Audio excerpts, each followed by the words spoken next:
Yo, what up, everybody? Good morning, good morning, good morning, good morning. What's up, y'all? Welcome to another edition of Jbk Zone Coverage Podcast, Season 1, Episode 10. We in there, y'all. 10 episodes in, man. How about that, man? What's going on, B. Triller? What's going on, man? You all right? Good evening, infidels. Yeah, it's been a wild week, man, but I'm relaxed today. Like I told you earlier, backstage, I'm relaxed. And the reason why I'm relaxed today because we played Thursday, we won, took care of business, so I don't have to worry about yelling at TV today. While we doing this mini bye week. It's been great. Bye week too. Oh yeah, they actually need your bye week as well. Yeah. So you get to relax as well too. Yeah. Right now, live right now, they got the Miami Dolphins and Kansas City Chiefs game going on as of right now. The Chiefs leading 7 right now, 0 right now. So we talk about that game throughout the show. Kevin won't be here with us again this week. Got a lot of things going on, so we wish him well. Pray for him while he's going through what he's going through, and hopefully he'll be back with us on next week. We do have a special guest here today. I'm not sure if he's ready just yet, but once he is, we'll be bring him on the show. I think he's got some things going on right now, but once he get that settled, we'll be getting him on the show. Good morning, Andrew. What's up? As always, man, we always ask y'all to support us in many ways. There's so many ways to do that.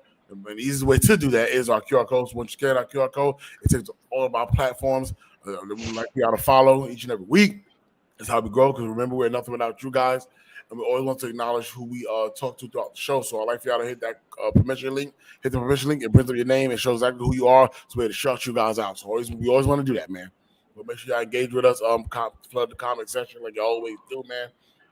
And about ready to get it rolling. That's something I already got as of right now. Oh yeah, let's roll this. Also, I do hope that everybody did enjoy their Halloween as well last week. We had all the fun with your families, with the kids, and got all the great pictures and all the good candy. And I hope y'all didn't eat it all up, because I damn sure did. So everybody just about ready to go. Oh yeah, let's do this. Let's get right into our flashback video of the week. To give his receiver a chance. There's Brady out of the gun from the half-yard line. Why not? To Wes Welker. Wes Welker pulling away, and he ties an NFL record with a 99-yard touchdown. Oh my! How many guys throw it out of their end zone in an empty backfield? As Don Meredith said when Tony Dorsett did it, 99 yards and a half.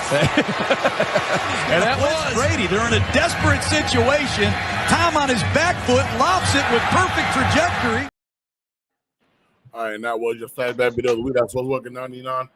You're a touchdown in his own by the great That's Tom the most Brady. exciting I've seen Bill Belichick.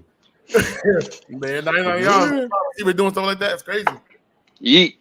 Yeah, then. I think our guest is about ready to come up on him. I think he is. If they see him pop up in, I'm not really ready. Then just give me a thumbs up when you're ready for us to bring up on here, because I thought I saw you, but I think you went back out. But yeah. There he is. All ready? All right. Go ahead and bring him up, Shirley. Go bring up Dennis, the Menace from the Ignorant Thinkers Podcast / Side Joint. What up, man? He in a ride. Can you hear us? Yo, what up, fellas? How's everybody doing? Doing all right, man. You all right? What you You got must be going on, on your man? way to the game, huh? I'm on my way to the tailgate. Got a last minute invite. There you go. I'm on my way to. That's sweet. Okay. But how about y'all? I'm glad to be here. How about y'all? Yeah, we doing all right, man. Yeah, we all here. We good, dog. Always good to be here, man. Always good to be here. All the time, man. We here, we live. Thank you for joining and tapping in with us this week. All right, y'all. So let's get right into our. That was my video of the week. Was Walker 99-yard TD out there. With somebody else came in, who else got it? Someone got 99 yards as well. He's tied with him still. But and we do every single week. So if you want to know what our flashback video is, next week, you got to tune in. Tap in next week to find out. All right, y'all. Let's get right into our Thursday night game. We'll talk a little bit about the Pittsburgh Steelers and Tennessee Titans game. Ended 20-16, which is the dogfight game, man. One of them games, man, that I feel like every single game for us is dogfights, man. With stuff that's going on with us as of right now, as far as play calling goes. In this game, I've seen a lot of mistakes. A lot of it came from the defense side, because a lot of the penalties, especially on the defense's first drive, there was a lot of penalties. A lot of them hit George Pickens, not George Pickens, but Joey Porter's way. Some shaky, some was kind of legit. But how about Matt Canada actually being on the sideline? I was kind of surprising to me. Like I seen an article saying that there was gonna be some change at the offensive coordinator side, and I thought he was gonna be shit canned, but found out the change was him not being in the booth. I was highly upset about that. But I'm like, whatever. But him being on the sideline actually did help. He's able to engage with our players, and we actually did score for our first drive in a long time. You know what I'm saying? So I was able to do so. So.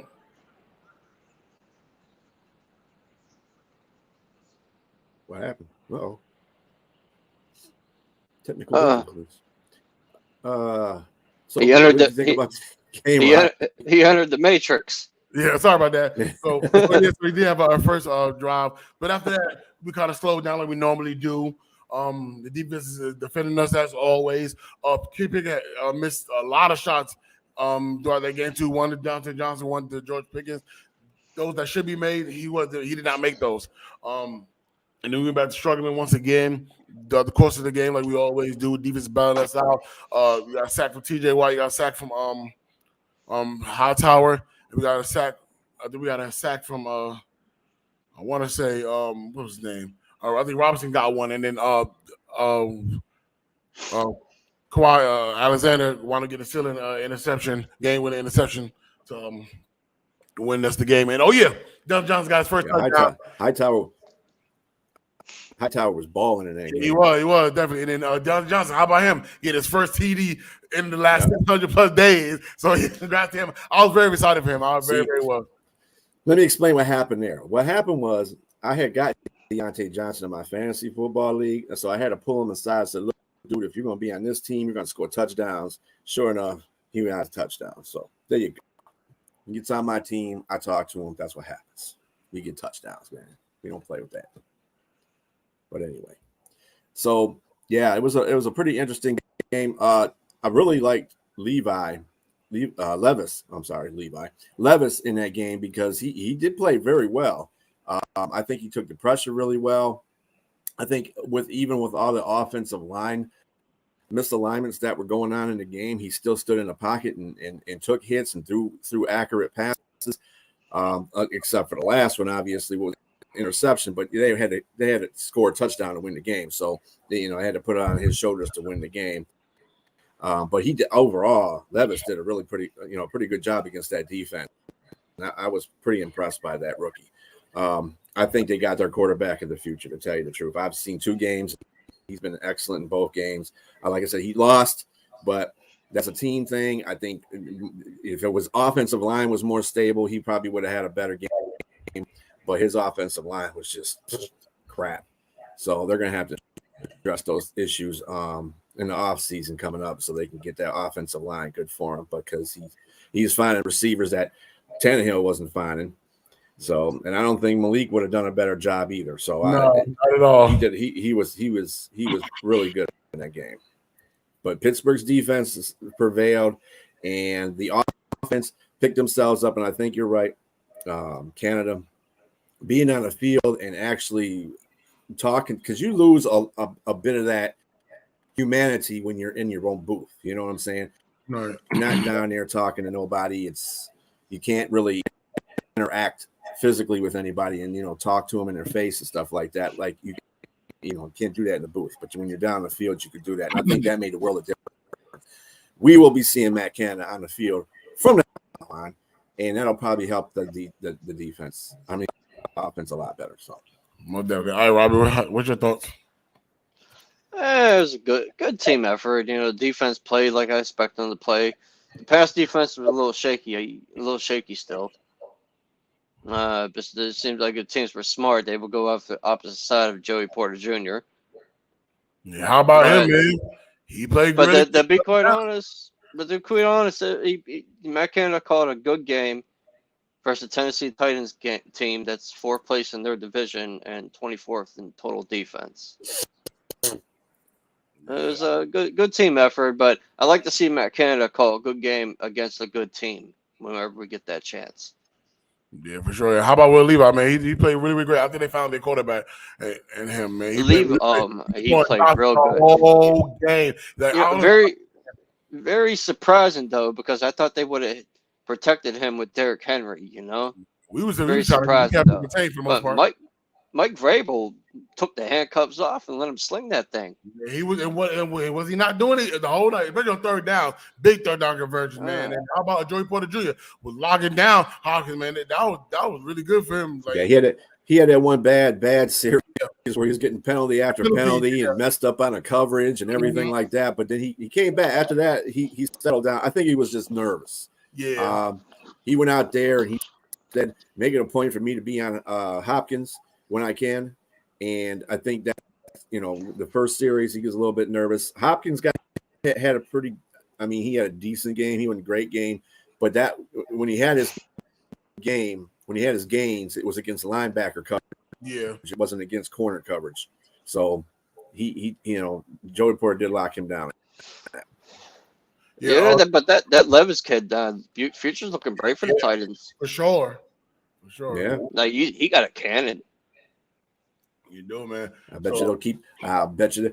I'll tell you what. Another guy that's making an impact on the Titans too is that Spears guy, the running back that's the backup to Henry. Tajee Spears. Yeah, Tajee Spears. That guy is pretty damn good, and I've noticed that in a few games the Titans have played that he's taken over and played really well. If the future should be bright as far as the quarterback halfback situation is concerned with the Titans, because they have a doable duo right there. They got a good quarterback now. Tajee is a good running back. If Derrick Henry goes down, I wouldn't have any problem, putting Tajee in there and being a starting running back, because he's shown he can do that. So they're building. They're building. Their blocks are building for the Titans. They just got to get one thing done at a time. Like I said, the offensive line is the biggest thing. So and press Carl Holcomb and Trey Burks, they did suffer major injuries. That Holcomb's out for the season, and I haven't heard about Trey Burks yet. As far as what his injury is, but I haven't heard anything about him yet. It's I didn't hear nothing about him. But the future's looking bright for Will Levis. Like, he could just improve his accuracy. The kid's gonna be a beast. I guess talking about JPJ here, I guess. Yeah, he definitely got to learn to tackle better, way better than he had. But he got, like I said, he got time. I don't know. I mean, we lose. They can't beat teams. I guess that mayonnaise in the coffee thing is doing real good for Will Levis. Hey, Dennis here with us? What's that? Dennis, is he still there? I don't know if he's there or not. He's got his microphone muted. But anyway. All right, well, good to move on. All right, let's get right to our Monkeys Zone Coverage News.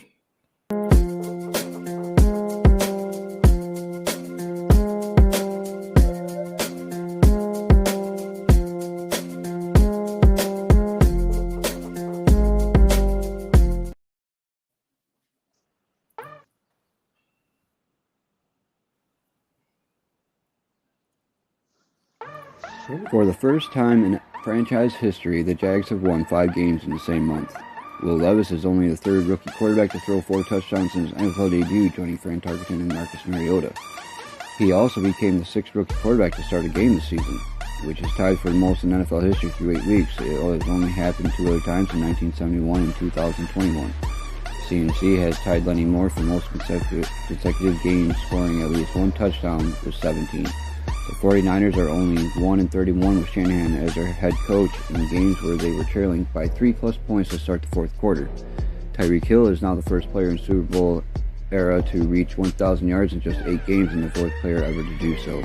The Jets and Giants game had more punts with 24 than points, 23, which is the most punts in a game since 1998. They had 16 combined 3-and-outs, tied most in the game since 2000. A combined 4 of 34 on third down conversions is the worst combined third down conversion rate since 2009 in a game where both teams combined for at least 30 attempts. The Giants finished negative 9 yards passing, which is the fewest by any team since 2000 when the Browns had negative 9 yards against the Jags. Zach Wilson became the first quarterback since 2000 to win a game with multiple completions of 25 or more yards in the final 30 seconds in a game. Puka Nacua has 795 yards, most receiving yards by any player in their first 8 games, beating out Jamar Chase, who had 786 in 2021. Deron Bland's 3 pick-sixes are the most in a season, in franchise history, and it's the most in 7 games of a season in NFL history. The Cowboys are the first team since the 2000 Steelers to win their first 3 home games by 20-plus points, and the first team since the 2007 Lions with a defensive touchdown, block punt, and a safety in the first half of a game. Patrick Mahomes, 12-0 versus the Broncos, 16-0 playing divisional road games, and 25-0 against teams that are multiple games below 500 until last week. All right, Monkey, thank you for that no coverage news. All right, so everybody ready to get into some topics? Oh, yeah, let's do this. Let's get right to our very first topic of the day. All right, y'all, let's get it. Is the Cowboys-Eagles game matchup a bigger test for who, Dak or Jalen Hurts? Be sure. Actually, it's probably bigger for, both the quarterbacks have a test to go for. I mean, Dak, the defense against Dak, and then Jalen matching up against the defense of the Cowboys. I think it's big for both of them. They both got to prove they can win some games. Jalen's got to prove that he can play against high core defenses, and Dak's got, and it got actually. More of it is Jalen, because Dak has already proved he can beat Philadelphia. He's 3-0 against Philadelphia. So I would think, we'll go back to this. Jalen is probably the one that has to prove the most, because he's got to win a game and he's got to play against that defense. So we'll see what he's up to. I'm gonna go on and say a little bit of both, because even though Jalen, that person got winning record against those guys, there's somebody that struggles against top team too. You look at when they play the 49ers, look how bad Dak Prescott and them played. And so, and the Jalen Hurts haven't been playing up to par yet, even though they have a good record of 7-1. But now they're about to face their own divisional rival. So I think it's big. I think it's for both. I think you look at it both ways. But I think Dak, he struggled when they played a good team, and then Jalen Hurts hasn't really playing the way he known to play. He's been that guy. So I think it's both for both of them. But like I say, it's the divisional game. You know what I'm saying? So I'm gonna say both.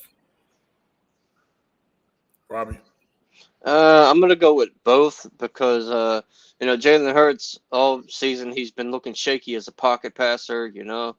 He's like jittery back there in the pocket this year, and Dak too. The Cowboys haven't beat a team with a winning record yet, and he hasn't improved. Last time he played against the elite defense, he got killed. It was the San Francisco 49ers. Yeah, that's true. For sure. Yeah, man. When you look at these two teams, I said that they both the best in their division right now. And the Eagles leading the way right now as far as division goes. But like I said, this is a matchup for the ages, and all the trash talk that's going on between both teams. You know what I'm saying? And their fan bases as well, man. It's gonna be big, man. It's a big time. I think it's a big time for both. It's time for Jalen Hurts to step up and finally get a win against the Cowboys, and see if the Cowboys that person got asked to win over 500. So this should motivate Jalen Hurts as like a statement game if he has a good one. Yeah, for sure. That's a fact. He has a good game. You can. He needs to make a statement. He's 3-0. He's 0-3 against them, right? Yeah. Then he needs to step up. This hopefully that motivates him. He steps up and he makes this a statement game. He's at home too. Oh, it was all about ask who's home in this game. It's at Philly, so there's really no excuses for Jalen. Get it done. Yeah, for real. Yeah, that's right. That's what I was asking if. That's what I was asking if Dennis was on his way, because he's in the car and he had his jersey on, and I know it was at Philly, so he's going to a tailgate. So that's pretty cool. All right. All right. So then move our next topic. All right. We got All right. Well, Devontae Adams be in the Raiders uniform next season. I'm sorry about saying I don't think so. The way things shaping up right now, losing his quarterback. You know what I'm saying? Like, Derek Carr. That's what I mean. Like, in the trade after being traded there, then the following year he goes, and then Jimmy G, just not the guy at all. He goes down. You know what I'm saying? He gets benched, and now who they got now? Who they got now to be the quarterback? Aiden O'Connell. Ed O'Connell. I don't know really too much about him yet, so we don't know. And now the production has gone down. It ain't been the same. It hasn't been the same. He didn't piss me off in fantasy, so I went ahead and traded his ass. Right now, he doesn't look happy there. He was overthrown in one of the game, in that last game. The 2 touchdowns. Twice, actually. He overthrown twice. You know what I'm saying? So he didn't really have a good game, and it really wasn't all his fault. You see the frustration in his face. He don't know what to think. He don't know how to feel right now. So like there's a possibility he might not even be there next year. He might be out of there next year, and I hope so. Like he's too much of a good of a talent and in fact he's being wasted there right now, especially with the quarterback situation the way it is right now. Hopefully, this guy has a Will Levi type of career debut like he did last week and throw 4 TDs, and hopefully it goes to him. All right, Kevin, you're not going to Buffalo. You ain't going to Buffalo. For real. Yeah, possibly, he might not be there. Probably not. You sound like a Ravens fan. Right, Robbie, what you got? Yes, he will be in a Raiders uniform next year because if they trade him, they eat a $40 million dead cap space. But then again, this is the Raiders. They're known for doing stupid things. Like, if they want him to stay, they better go get a quarterback that can get him the ball and improve that defense. That secondary is horrible. You know, you get him a head coach. Get him a head coach that knows what he's doing. All right, Trilla. No, I don't think he's going to want. I don't think he's going to want out. We'll see what happens with the new coach and the new regiment they have there. They fired not just the coach, but they fired the GM as well. And usually that points to looking upward for the organization, and they fired the OC. So they basically fired everybody that's screwing up on that team. So let's go ahead and just say that he said he feels better about this move that the Raiders have made. So if he's feeling good about it, and that transitions to him getting the ball more and them winning a couple more games, I think he'll stay there. Just, they made an investment in him. They're not going to trade him. I don't think that would be the case. Maybe with the old GM he might have, but with the new GM that they get, I'm sure they're not going to trade him. He's too much of a commodity for the Raiders right now. Renfro not playing very good. Josh Jacobs is having a down year, so he's basically their go-to guy, and they just haven't been going to him because they haven't had a quarterback to go to him. I don't see that Aiden O'Connell is going to be any better than Jimmy Garoppolo, but at least he'll try to get the ball to Adams more. I think the offense works a little bit better with O'Connell, but they haven't won games with him either. So it's up and down with that. Yeah, I wouldn't even think about that dead money that I could potentially hit them. Yeah, I wasn't really thinking about that. Actually. Yeah, it's next year. It'll be $40 million next year, and the year after it's $15 million. And then his final year in the contract is $7 million. Oh wow! Yeah, so they really can't get rid. They could get rid of him. They just eat a lot of money. Yeah, we are. I don't understand. You guys don't understand. He already showed what he can do because Jimmy Garoppolo just came back. You remember that? So he was starting games. So I don't know what you talking about. What he can do. He's already been starting games. He hasn't won it. He hasn't won, but I think he won one game, maybe. I'm not sure. But he's not much. I mean, he's better than Garoppolo from what Garoppolo looked like, like against the Lions. But he's still not. They need a quarterback. That's all. They just need a quarterback. If you go You're right back about to, that. They need a quarterback. And if you Jimmy G, then they signed him to a 3-year, $70 million contract. Something to that nature. That's the dumbass stuff that the GM did. So that's more dead cap right there. No one's going to take his contract, and he's not a good quarterback at all. Yeah. So the problem with Jimmy G, he was always an accurate quarterback, but he never had the arm strength. And when it comes to Devontae Adams, you want to get him deep going down the field. You want to stretch the field with him. And Jimmy G don't got the arm to do that. So the Raiders are the Raiders. They give out stupid contracts. They don't want to give out stupid contracts. And as for Devontae Adams, you signed that contract, honor it. For sure. Yeah, you know how this baby diva receiver area is now. So I know it's a couple games and you can't judge a quarterback on that. This is Aiden O'Connell, man. You're acting like this is the next. They just drafted him like way late, so he wasn't even a quarterback in mind. So I know. Is he a rookie? I'm not giving him nothing. Yeah, I think he is. He's like a late draft rookie or something. Like that. I don't know nothing about this kid. Like is he pocket passer, mobile quarterback? But well, you're gonna get to see a bigger sample size now. No choice. But you got to give Devontae credit. He never actually came out and said he wanted to trade it, right? No. He just said he was unhappy with the situation that was going on. He's unhappy with it. So Adon Connor was a 4th round pick. No, that was analysts and media that were saying he wanted to be traded. Without they always put up 6 places where Devontae Adams could go. He didn't say he wanted to be traded. Stop doing that. The media is going so far off the ends of certain things nowadays. It's hilarious. It's like they're already assuming something's going to happen. Stop. And it's like they, but it's stupid news because it doesn't apply. It ain't happening. It's just something that you're trying to get everybody's hopes up for, and it ain't gonna never happen. So stop. It's like they purposely try to get like fans and everybody to get mad at Devontae Adams for something he didn't do. He didn't say. But he is frustrated though. We can't know that he ain't frustrated. He's just frustrated over right now. Plus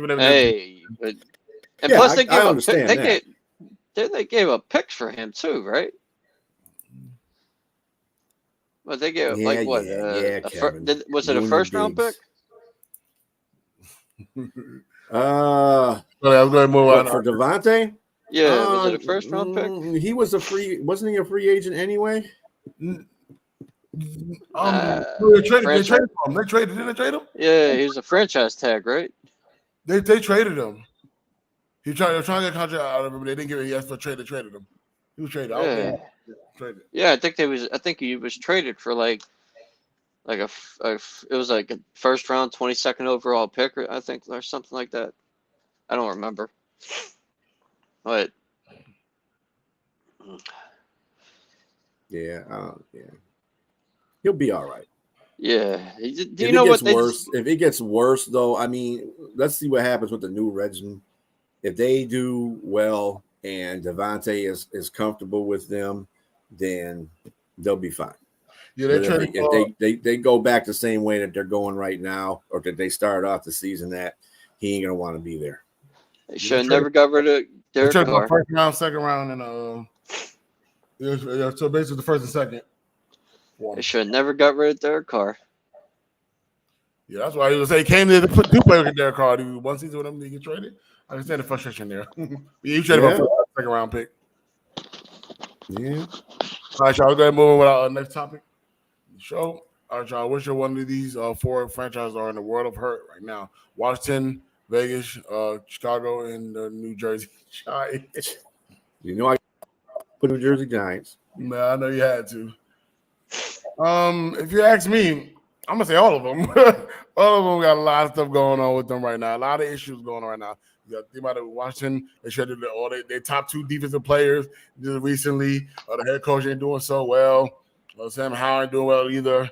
You look at the Raiders. We just finished talking about them. They're all over the place with the in and outs of they cleaned the house.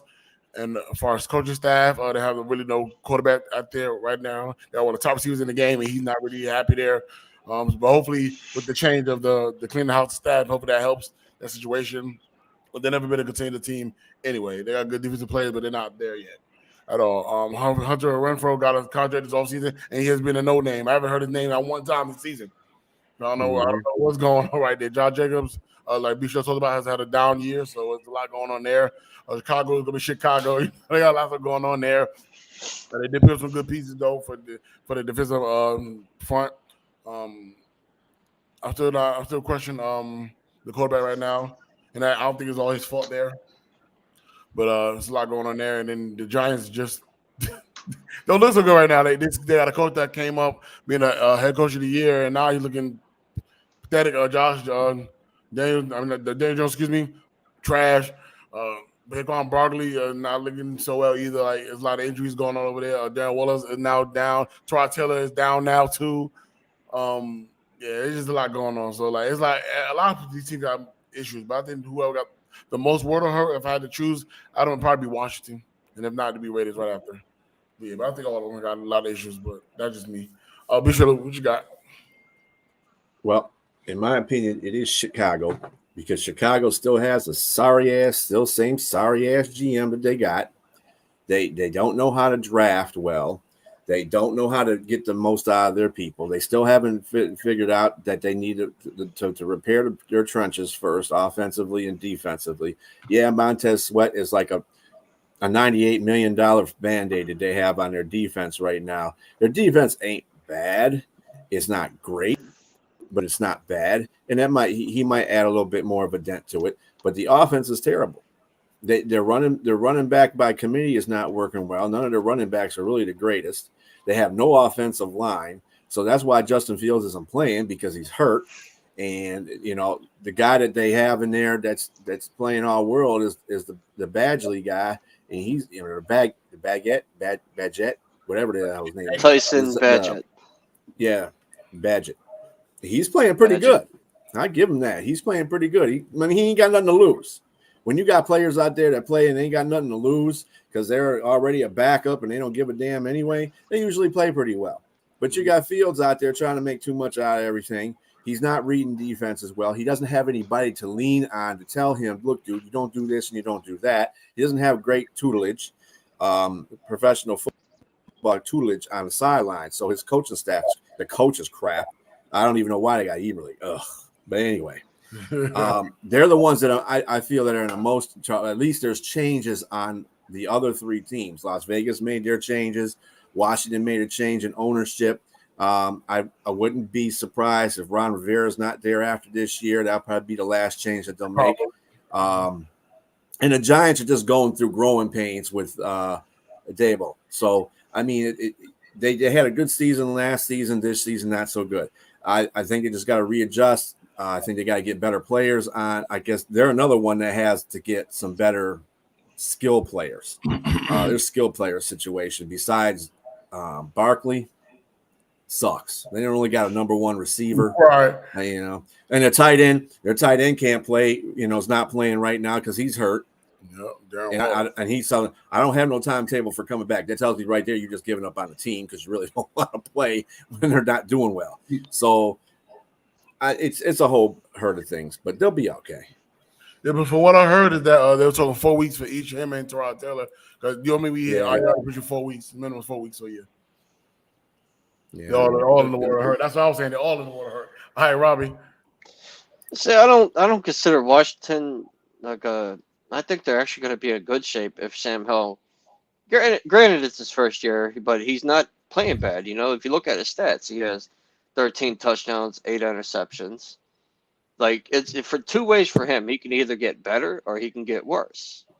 Granted, they lost Chase Young and Montez Sweat, but coming into next offseason, they'll have $90 million in salary cap. Mm-hmm. So that's a lot of money to work with, you know, and they get a better head coach. I think they'll be actually in good shape, but to pick the bad team on here, it's the New York Giants. Because they gave a mediocre quarterback $160 million contract and they can't get rid of him now. Yeah, I was dumb. And look, if you look at Daniel Jones, he's only averaging 6 yards a throw. You know, they have no number one receiver. Saquon Barkley's their only weapon, and Darren Waller can't stay healthy. Yeah. And Chicago would be second worst on this list for me, but the worst to me would be the Giants. Okay. All right. I better move on to our next topic of the game. All right, John. As far as John Daniels, good replacement. I mean, at this point, it would definitely your question. At this point, this is definitely you, huh, John? This point, definitely it wouldn't hurt, man. I'll take Josh McDaniels, and I really would. Why? Because this is where he's home at. This is home right there. Head coach is not his thing, but OC, it definitely is. And he's won multiple times being a coordinator for the New England Patriots. So I definitely would take somebody that has won in that field. Just not the head coach thing, just not for him. But Matt Kendall, it sucks. Even though he did come out of the booth and we now undefeated now since he's been in the booth. That doesn't change how trash of a play caller you are. He still showed trash moments in that game. The damn jet sweeps. That's why George Pickens ended up with 2 receptions for negative yards with that damn wide receiver sweet you trying to do. That shit gets on my nerves. So But yeah, but basically what Kevin said, anybody will be. But John McDaniel for sure. That's his bread and butter. Playing the OC, that's where he belongs. Like he stay where he's at. The head coach is not his thing. So I definitely take John McDaniel right now. But of course, that's not gonna happen. But if he is fired, I definitely would think he's a good enough OC for us. But and then I think anybody would. I told you I'll take Ty Haley back. I told you that. That's how bad OC he is to me. But Robbie, what you got? I don't think it'll be Josh McDaniels. I don't think he'll fit well with the coaching staff. He runs like a kind of like a West Coast offense, so I don't think he'll fit well in that. If Matt Canada somehow is not the OC next year, I could see Byron Leftwich as the offensive coordinator for the Steelers. Yeah, but Josh McDaniels, I don't think he's a good fit at all with the Steelers. All right, I'll be sure. Yeah, I'm gonna agree with Robbie there. Josh McDaniels ain't the answer for you. I think that Byron Leftwich, if they fire Matt Canada, that would be the replacement that they need to put in there because Byron Leftwich knows that system. He's he had a good chance. I don't know why he's not an offensive coordinator somewhere right now. He should be. I agree. And but as long as Canada, and I believe this is a very good adjustment that Pittsburgh made with putting him on the field.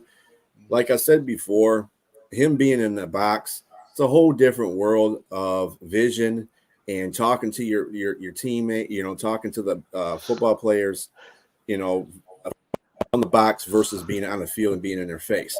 This way you can, say, well, this play needs to be worked like this, instead of having to relay that, through the quarterback, because that's basically the only person he is talking to is a quarterback and Tomlin, and maybe the running backs coach or whatever the case may be. But being down there on the field, a lot of offensive coordinators are on the field, and that's the reason why they're on the field. They want to have, they want to get their personnel get in their face to tell them what's going on, not in a negative way all the time, but in a positive way. Like, hey, you saw a lot of shots where they cut to Matt Canada out there talking to Pickett, and they were all in a huddle and stuff like that. Yeah. That's what you want your offensive coordinators to be doing. You want them to be able to communicate with the players that they're coordinating. So that's a good idea. Let's see how this works for Matt Canada. If the offense continues to do better, then they're definitely not going to get rid of him then. Yeah. But let's see how that handles. But I think Leftwich would be a very good replacement. Sure. And no, Greg Roman would be, Greg Roman is no. Yeah, and of course, my favorite too. Yeah, I saw a picture out there. Yeah. John, that's why I put this up here. But Leftwich would definitely be somebody I definitely would love to obey as well too. He knows what it's like to be a Pittsburgh Steeler. He knows the system. He was a backup here. Got a Super Bowl as a backup. He's got a good track record. Period. It'll be a good fit, Yeah. Plus, I did hear John Gruden was an option, but he's the same as Josh McDaniels. He runs that West Coast offense, and that West Coast offense that does not fly well in the NFL right now. That's an old school offense. I would not trying to promote to be a offensive coordinator right now. And plus, like John Gruden, that's his name is John Madden, and until John Madden rises up from the grave, he ain't gonna be nobody. I'm telling you that right now. Plus, I don't think John Gruden would take a job like that because that would probably be like he wants the head coach. He don't want to be he's been a head coach in two different places and just about got to the Super Bowl with got a Super Bowl with one and almost got to a Super Bowl with it. In fact, wasn't it the Raiders? He got a he got a Super Bowl with, but he didn't win it. But he played the eventual team that he got put on the team that eventually won the Super Bowl. Tampa Bay. So, Josh Gruden is. Gruden is a good coach. I think he's a hothead. The league is kind of blackmail. Blackballed him in this sense. Yeah. But as far as being an offensive coordinator, he is not going to go down a level. That's not going to happen with Gruden. He's either going to be a coach or he ain't going to be a coach in anything. So, in NFL, I don't think he's going to get back in the NFL. I think he's like the Colin Kaepernick of head coaches now. Yeah, Probably. Yeah, I think the league don't want him back. That would be like if Mike Tomlin retired, came back, and he was a defensive coordinator again. No, that ain't happening. That would be like I'm just saying that would be like how John Gruden's gonna be an OC. Like that would be like Mike Tomlin retiring and coming back and being a defensive coordinator again. It's not gonna happen. Yeah. I forgot he was on Steelers roster. Oh yeah. Yeah. Rich. Yeah. Time, yeah. Next topic of the day. John thoughts on the Broncos upsetting the Chiefs. I know why they was upset about the Chiefs. First of all, there was no Taylor Swift there. Travis Kelce went down. He was not there. He didn't have a great game at all. No, but on the realness, I just feel like the Broncos are just ready to play, man. And Patrick Mahomes did not look well at all. He looked terrible. He did have the flu. I don't know why he's even playing that game. Should have just set that one out. He didn't look like himself at all. There's a pass stuff like that. And the Broncos came to play, man. Like I was shocked to see that. But I just knew once Travis Kelce couldn't get Travis Kelce going, I knew it was gonna be trouble for that. And then Patrick Mahomes not playing well either. That's kind of news. A recipe for disaster there. I said the Broncos just had the better of them, man. They scored when they needed to. Defense made plays. I'm saying that's it. So yeah, it was shocking to me, but also funny at the same time because they showed a stat when Taylor Swift did. He has big games. No, he doesn't. so I thought that was kind of funny. I don't think that's the real reason. That's just for the joke of the situation, but. It was kind of funny to see that they really threw a statistical line for when she's not there. That was kind of crazy, but yeah, it was surprising, man. And then finally, they done lost them so many times. The last time they beat them when Peyton Manning was the quarterback. Last time they beat them, but it's been a long time, you know. So yeah, so how that happened? It was good for them, man. Eventually, it's gonna happen. Eventually, I'm saying that, but yeah, I think Patrick Mahomes should set out that game, but it's what it is. These division rivals go either way. Yeah, for sure. Yeah. Any given Sunday. I got you. Yep, for sure. All right, be sure what you got. Yeah, I don't think I could care less about Taylor Swift and Travis Kelce and all that crap. I could care less about the fact that Patrick Mahomes is playing with the flu. Well, he shouldn't have been playing, blah, blah, blah. It was just your time to lose. Okay.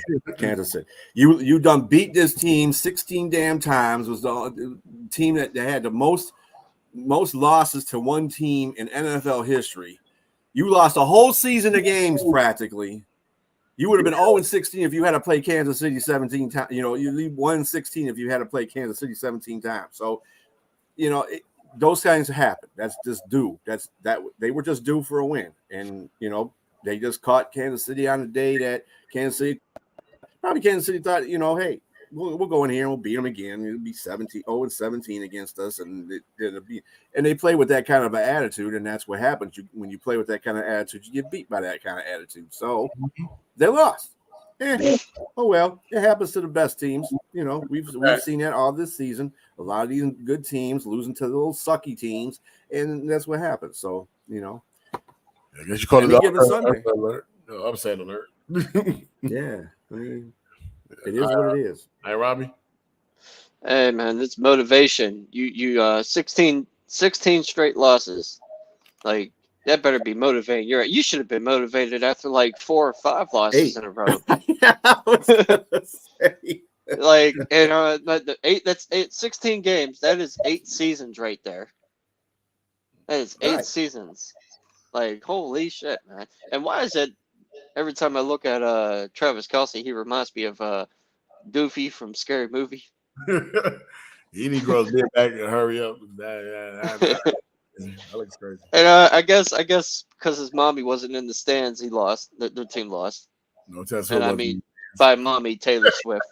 I knew you was going there. Yeah. Man, it's like you keep. Let's say you keep abusing a dog, right? Eventually, that dog is going to get pissed and snap back at you and beat you down. That's what happened with the Broncos and the Chiefs. The Broncos snapped, shut them down, got the win. Oh, what up, Jeremy? Typing in. He talked topic you talked about a couple of topics ago. Minnesota. That's what happens, man. Diggs got tired of Minnesota just like Adams got tired of Green Bay not winning when they had a great quarterback. So, I mean, you got to remember something. When you play for a team that's used to going somewhere every year and you're a player that has that mentality, like Green Bay went to the championship twice with an MVP quarterback, or winning the playoffs twice with an MVP quarterback. And the last time they went there, they played in their own spot with cold weather, with the MVP quarterback, with a decent top 10 running back, Devontae Adams. They had a pretty good ass defense, a great offensive line, and they still lost that game. So that tells you that's frustration right there. And that's the reason why Devontae wanted to go play with his homeboy. So, I mean, I understand those situations. He probably wanted to try to instill some of that into the Raiders as well. So, I mean, I don't think he's acting like a diva. I think there's reasons for his frustrations right now with Las Vegas. So, I mean, I can't say he's being a diva. I don't think Diggs is being a diva either. I think a lot of that media stuff is just media stuff being made up, so he makes to be look like a diva. He's not. But they try to make him look like the Joker instead of Batman. Yeah. There you go. Kelsey looks like the dude.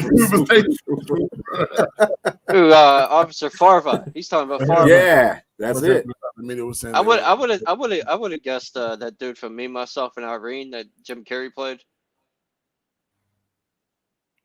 Which one? Hank.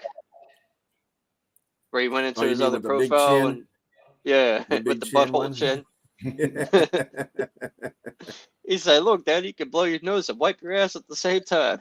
All right, great move with our next topic of the day. All right, John, how does the loss of Kirk Cousins affect the return of Justin Jefferson? Could be in a major big way. It depends on if Josh Dobbs does that. Like I said, I don't know if I would have went after Josh Dobbs necessarily, but I mean, probably the cheapest one you can get right now without giving up so much. So I kind of get it from that aspect, but it could affect them a major way. Because like I said, when them two are together, those two probably one of the best quarterback wide receiver duos in the league. And now losing Kirk Cousins on just about a week shot from him returning, Judge Jefferson, that does kind of suck, man. So it could affect him. It could. It's a good possibility, man. We don't know how John's going to fit in that system because now he's been in a different system. So I don't know. And then I think Judge Jefferson probably is eligible to return next week because this will be the fourth game, right? Yeah. So it possibly could in a major way, probably could. But then there's a percent chance that it may help. I don't know, but we'll just have to see. But losing Kirk Cousins is a major loss. They were just talking about him in the media before that game and his interview how well he wants to be and like that. He could be, so but losing him was kind of tough, man. Especially for me in all fantasy players. I had him as my fantasy quarterback. My only fantasy quarterback. Maybe to go down like that. That was kind of tough, man. I was gonna say he was just doing just fine, statistically wise. So so it probably could have hurt him. Probably could. I don't see Josh Dobbs some type of savior and could probably lead him into the playoffs, something like that. I don't see him that way. He's one of them guys that Bishop talk about. Like he'll come in like if the starter quarterback get hurt mid game, he comes and saves the day for that particular game. Yeah, but he'll play the whole game. I don't see him as that type of guy. So I don't know. It probably could affect them. Sure that they could. But be sure what you got. So this is how, if we just look at it as the cut and dry situation, it will affect Justin Jefferson. However, we haven't incorporated the fact that how Josh Dobbs will be doing in this offense. Now, Josh Dobbs wasn't doing too bad with Arizona's offense, and they didn't have as good as an offense as Minnesota did. So think about this. If he gets the playbook in hand, Josh Dobbs could ultimately take that team to the playoffs. He's got the weapons. He's got a good offensive line. I think Minnesota's offensive line is surprisingly one of the at least top 7 offensive lines in the league right now. So with that being said, I don't know. I mean, the immediate, just looking at it from the point of it being Kirk Cousins, you would say, yeah, that would affect Justin Jefferson. But if Josh Dobbs comes in there and steps in a role and they let just, him ball out with Justin Jefferson, the sky could be the limit for that whole situation. And then they might, if Josh Dobbs becomes the guy in Minnesota, I mean, they are talking about extending Kirk Cousins. If he does well, that talk will start fading about Kirk Cousins getting extended because Josh Dobbs will be the guy. So, I mean, Minnesota's not really been the greatest team in history about their quarterback situations, really, either. They've had some good ones, and they've let some good ones go. And so that's, I don't know. Justin Jefferson will be fine when he comes back. They're going to get him the ball. The offense runs through Justin Jefferson because it sure the hell don't run through Madison. That dude can't run worth a lick. I was about to say lean on the running game, but they ain't got none. So, I mean, Akers is okay. He's better than Madison, but they still don't have a really good running game. So it still runs through Justin Jefferson, and it's really good now that they got what's his face incorporated with it. What's his name? Addison is doing very well as a number one receiver in place of Justin Jefferson. Justin Jefferson comes in back, and you got Addison, who's got experience now as being a number one, and he gets moved to a number two. That is a potential winning wide receiver tandem right there. Those two will rack up some yards. So I think that it'll only get better when Justin Jefferson returns. I don't think necessarily their level of play will go down unless, it's a team thing. So wins are team things. But I don't think that it'll halt their offense production. I just fear that if Josh Dobbs does really well in that offense, Kirk Cousins ain't coming back. Not to Minnesota. I don't think Dobbs would. I just don't think so. I don't think that'd be tough. I don't think so. Can't say that. I mean, you got to look at the factors, though. He did play really well in Arizona without the benefits of the offense. One good game against the Dallas Cowboys. He played all good game. He was keeping he was a good quarterback. I don't think he was one of the top-rated quarterbacks in the league for a minute, for a couple of weeks, maybe 3 weeks. I don't think he filled over Kirk Cousins. I just don't think he could do that. Well, Kirk Cousins is. I mean, he's good during the regular season. Of course, that's what I'm talking about. We'll see, but you got to see though. You can't judge anything just because somebody hasn't played yet. That's the whole purpose of this question, because it's not really. You don't really know. Like you say, he wouldn't have got traded. They would have traded. He wouldn't. Well, that's because they got Kyler Murray. They don't know if he's coming back yet. Man, that sorry motherfucker ain't coming back yet. Yeah, he is. He didn't come back because they're gonna make his ass come back. Stop playing Call of Duty, goddamn it. Get over here and play some football. Anyway, his ass. I'm sick of his ass. All right, Robbie, what you got? What you got, Robbie? Right. Okay, Josh Dobbs is good for a few games a year. That's about it. He has arm strength, but his accuracy is what kills him, man. He might not throw a lot of interceptions, but he throws a lot of bad passes. And he just got traded to the Vikings, so he don't know the system, don't know the playbook yet, and he don't have any chemistry with Justin Jefferson. Oh my God. He don't have any chemistry. Miami. He returned it. Oh my God. Touchdown Chiefs. Oh God. They tried to watch the screen. Sorry, he fumbled the ball and they picked it up and returned it. Oh God. Oh Lord. Not the cheetah. But sorry, Robbie. Go ahead. Yeah, but my take is that's not a good look. Yeah, it's gonna affect because he don't have the chemistry like Jefferson does with Kirk Cousins. Right. And maybe if they could develop a chemistry quick as hell, Josh Dobbs is good for a few games. We should know about Josh Dobbs, John. He played in Pittsburgh. Of course we do. He never really got an opportunity. He never really got. Yeah, that's true. When he did, he threw the ball to the other team. Addison is who. Hey, well, you got to forget about Addison too, man. That kid is a beast. Yeah, so I'm saying JJ comes back and JA is on the other side, boy. But the big point is, it's not. Kevin is right. It don't really make a difference what quarterback it is. Well, I do think it's a difference. Josh Dobbs has experience. Yeah. The rookie that they're playing does not. So that is the difference between them two quarterbacks. But anybody with experience and you got them weapons on that team, you could be, you could be a reincarnated Jared Goff. You know what I'm saying? That's all I gotta say. Minnesota was backed into a corner. They had no choice but to get a quarterback like Josh Dobbs. Because all they had was the rookie. Yeah. What was the rookie's name? I forgot. What was the rookie's name? I don't know. Joe Blow from the something like that. I don't know. Right, Darren. But Right. they were backed into a corner. They had to make a move for a quarterback. And Arizona was selling. So they're showing a replay of the play. Like Tyreek Hill caught it, but he didn't get a chance to really make a football move in a sense. But That's the Chiefs. All you gotta do is catch it, drop it. It's a fumble for them. because the moment he caught it, he went down. He caught it, and the dude was right in his face, and he fumbled the ball. So that's was the ball out before he went down though? Hey, yeah, like the moment he caught it, brought it down here, but he knocked it down. They need to change the C on the Kansas City logo to an S. The question of whether he made a football move or not. They're not really sure. Is Taylor Swift in the crowd? They understand, so I guess it is what it is. Kansas City Swifties. 21-0 right now. Guess he lead the way before halftime. All right, y'all, let's go and move with our next topic of the day.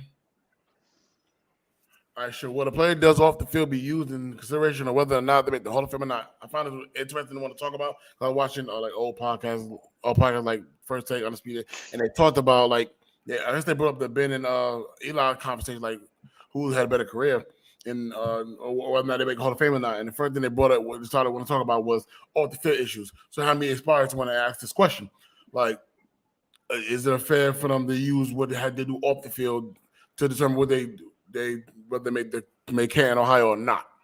So that's the reason why I brought up this conversation. So for me, I look at it as like I don't think it's fair in a way because the Hall of Fame is not based on what you do off the field. It's based on what you did on the green grass throughout your entire career. I think the only thing that should be considered like something like murder or something like that. That's something like that. But allegations, it's so weird to me. You know what I'm saying? Like what that player did off the field had nothing to do with what they did when they was on the field. When they were on the field, they played football. We're not talking about those things. And then you think about Terrell Owens why he wasn't first ballot Hall of Famer. You know, he became Hall of Famer because it was using his off the field issues and his locker room issues as a reason why. And plus he was running his mouth too. Why it took him so long to get himself a Canton. But at the same time, I feel like they shouldn't be using what a person did off the field as an excuse to hinder players to be inducted into the Hall of Fame. I feel like it just isn't right, man, because these guys put their bottom line every single week. Even if they had these allegations with them, they put their bottom line every single week, man. They play these injuries, man. All of the changes as far as players and coaches throughout their tenures and stuff like that, and they make it happen. You know what I'm saying? Like Roethlisberger, like he had some allegations, you know what I'm saying, that happened, but when he was on the field, he played football, and I think that's what we should be judging off of, not something that they did off the field or his motorcycle incident. What does that have to do with him playing football? Like, that has nothing to do with it. I feel like it's fair that at least should be able to do that. To add what they did off the field, it has nothing to do with what they did on the field. All the Fame is based on what you did on the field, not on what you did off the field, in my opinion. So I feel like it isn't right that they should do that. Be sure what you got. I think I feel the same way about that. I think the only way that the off-field incidents would play into the Hall of Fame consideration if the off-field incidents affected on the field play. So, for instance, say he got accused of murder and he was suspended for 6 or 7 games.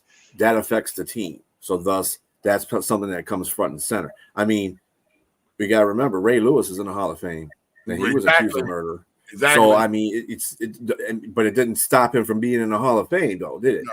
So, I mean, they'd have the same conversation in baseball too, because Pete Rose is somebody that needs to be in the Hall of Fame.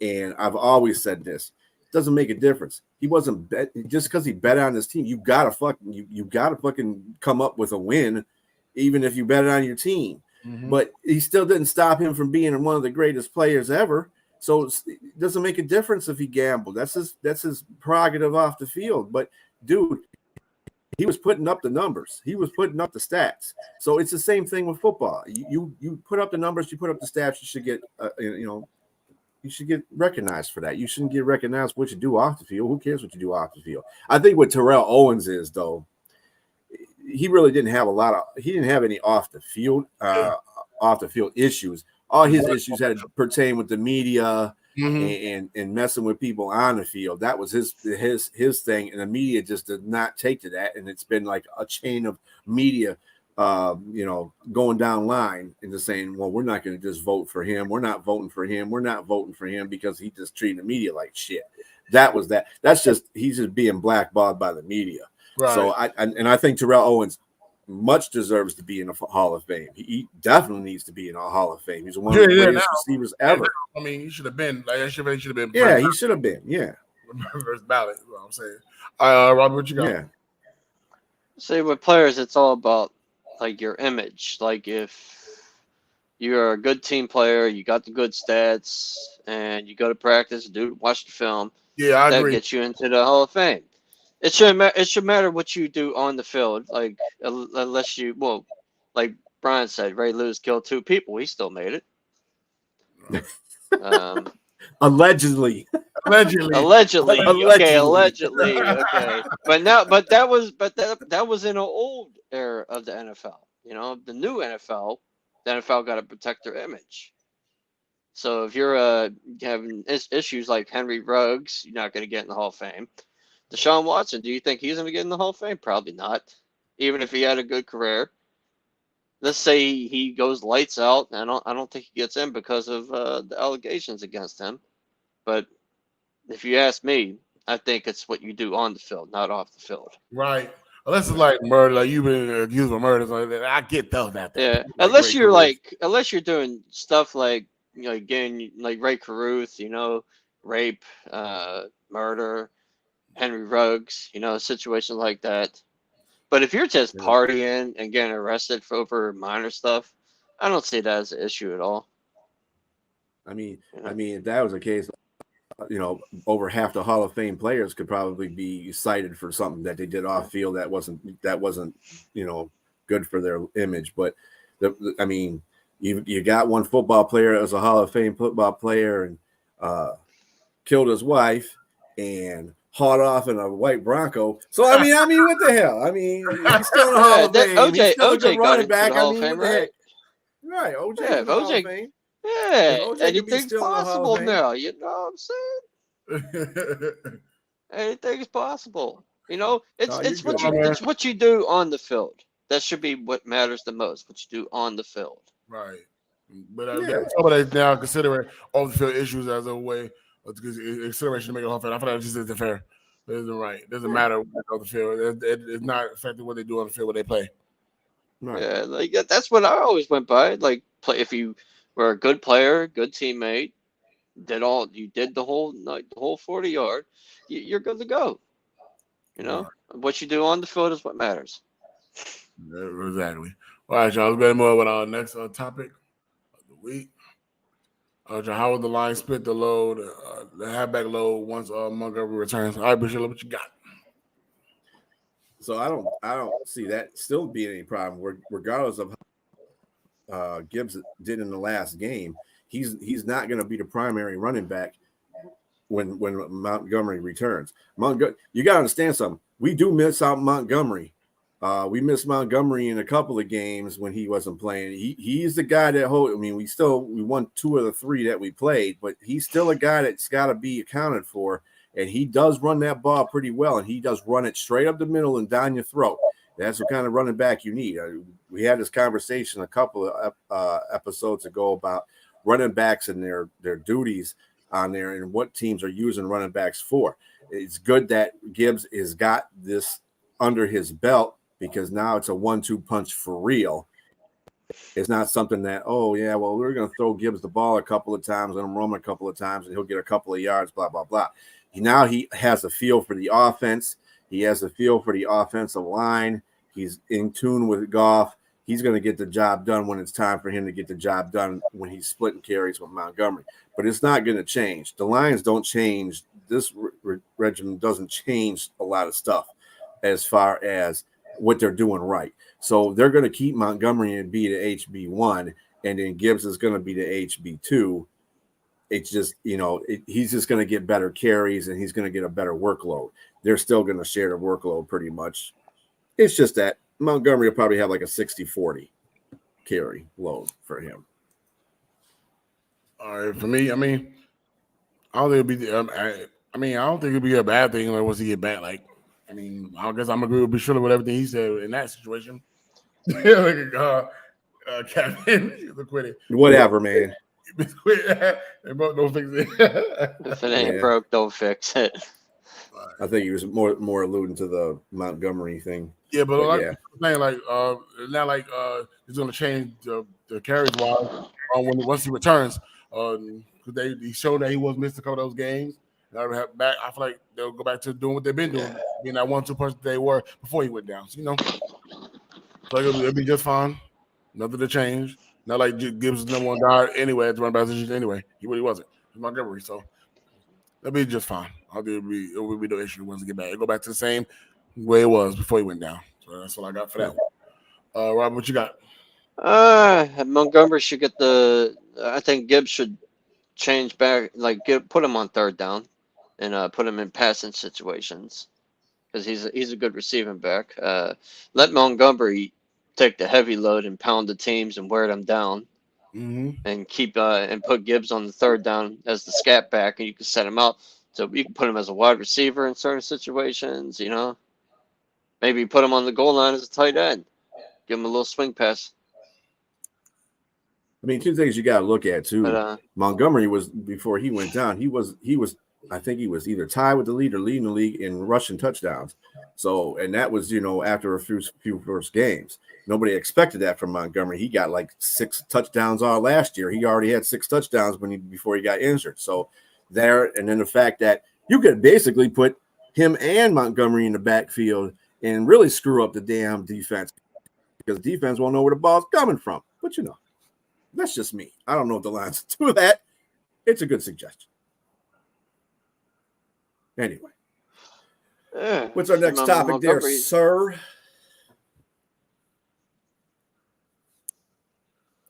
Did John enter the Matrix again? What's that? Yeah, I don't know.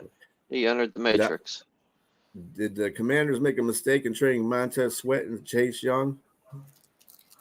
I mean, usually in these decisions, and it wasn't Ron Rivera that made this decision. It was the front office that made this decision to trade them.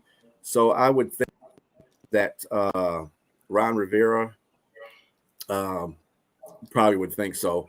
But I mean, if you're giving, they got first round. What did they get? First round pick for Chase Young, didn't they?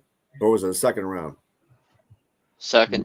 I think it was I think possibly a third. Was it a third? No, it was a third. It was a third. Yeah. I mean, he got draft picks, and Chase wasn't doing very well. He was declining as far as his usage on the Redskins anyway. Every now and then he'll pop up. Montez Sweat, he was consistent, but not really great either. I think he'll be better on Chicago. Hopefully he's there to play football instead of just taking their money, whatever the case may be. I think he's still a pretty good player. Washington wants to they want to start fresh. And like I said, it's going to be a matter of time. Ron Rivera is going to be out too as a coach. And they might even promote, the offensive coordinator to coach. That was what everybody was trying to get him to do anyways, to be a head coach. So that might work out for the Redskins, the Commandos. So the commies. For me, I think the time will tell. I'm with Kevin about that. Time will tell for that. Because they wanted to go ahead clean house, but it's your top 2 defensive players on your front line. You just love both of them. You got rid of both of them. I think Chase Young got the 3rd round pick. I'm not sure. I don't remember what Montez Sweat was.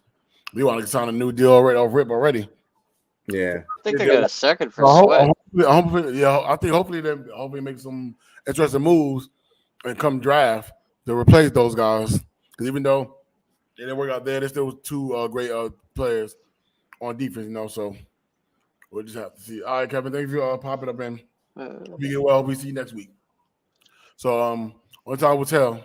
It's too early to tell right now, but I wouldn't know about throwing all that money to Montez Sweat just yet. But I mean, I guess they feel confident in him. That Chase Young, he if he goes back to how he once was, maybe not his first year before he got hurt, man. That front line is stacked, man. They got players all over the place on that front 7, man. That should be dominant. They really, really could, man. They really addressing that front line. They getting players after players and beefing up that line, man. Make it more easier for Buster to do what he does best. So, but that's the only time will tell right now. So I don't want to say yes, I don't want to say no right now. But we'll just have to see. Only time will tell. So I'll leave it at that. All right, Robbie, what you got? I don't think they made a mistake in trading Montez Sweat and Chase Young because they got compensation for them and they didn't have to pay them. Right. They got a second for Montez Sweat. They got a third for Chase Young. You know, a lot of more teams would have been interested in Chase Young if he wasn't up for a new contract. To be quite honest, I don't think they made a mistake. I think they're going to be in good shape in the offseason. Let's see what you got to remember. You got to remember some things too. They still have a pretty good defense. They still got Payne. Payne is that dude's good. He's very good tackle. They still got Jonathan Allen. They got Jonathan Allen still. You know, they got Jabril Cox. They got some good young players there too. Deron Payne, like I said, was one of them. Jamin Davis is another good young player on their team. They got some good players on defense. Their defense just didn't get along with Sweat and Chase. Yes, they contributed somewhat, but the defense really did kind of run through Deron Payne. So I don't think they're going to lose anything on the defensive side. And they still got Kendall Fuller. He's a great corner. So yeah, like all they got to do is look for some new edge rushers and fix the safeties too. They need safeties. Yeah, I think that's a good point too. Offensively is where they have to make a lot of changes at. I don't think defensively they're in bad shape. I think offensively is where they may make their changes. I don't know if it'll be a quarterback, another receiver to pair with Scary Terry, or a better running back. I don't know. Their offensive line is kind of shaky. Sometimes, yeah, they don't have a really good solid tight end. Logan Thomas is not really what I consider a solid tight end for them. But I mean, offensively is where they really got to make their moves next season. And I think that's the reason why they traded those two for picks, because of that, and they didn't have to pay those two. They'd rather pay somebody offensively, because that's where you make it in the NFL, on offense right now. You know, offense puts ass in seats. And the thing about Ron Rivera, he was never really good at putting a team together. Yeah, he won't be there next season. I think the time of the league and has passed him by. I think it's time to get younger in coaching. Yeah, he's been through a whole lot in his life too. I mean, he's had to suffer through cancer. I mean, the dude is great. He is a good guy. But as far as coaching, his coaching skills have gone way beyond what today's football is about. So. Yeah, we know that. Exactly. I think it's time to philosophy always. Plus Ron Rivera plays that old school defense, cover 2, like it's 2004 again. Yeah, he's not really. Yeah, he's not in touch with today's NFL. That's the whole point. That's why he ain't gonna be there next year. I think Washington. I think all the owners in Washington know that, and they're making those changes as subtle as they're doing them right now. There's going to be a lot of changes coming to them at the end of the season. So, all right, y'all go ahead with our next topic of the day. All right, y'all, at the halfway point of the season, who are the contenders in each conference? I mean, it's so many you can choose from. If you start off with the NFC, obviously you're going to talk about the Philadelphia Eagles, Dallas Cowboys, you're going to talk about the Detroit Lions, and you're going to talk about the not the 49ers. Matter of fact, I'll keep it there. The 49ers is on a losing streak right now.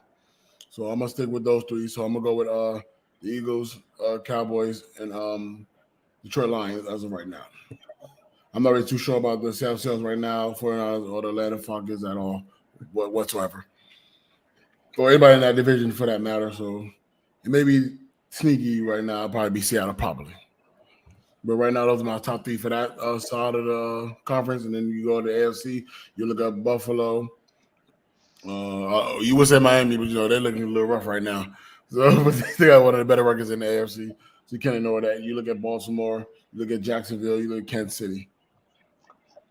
And I can't put Pittsburgh there just yet because I need to see more from what we're doing. You know, we're winning right now. I need to see more from us. So right now it'll be Miami, Buffalo, Baltimore, Jacksonville, and then obviously the Chiefs. All right, be sure. My two contenders for each conference: Philadelphia for the NFC, followed by, I would have to say, Seattle. Seattle's serious. They just traded Leonard Williams there, or just got Leonard Williams. That's beefing up their defense.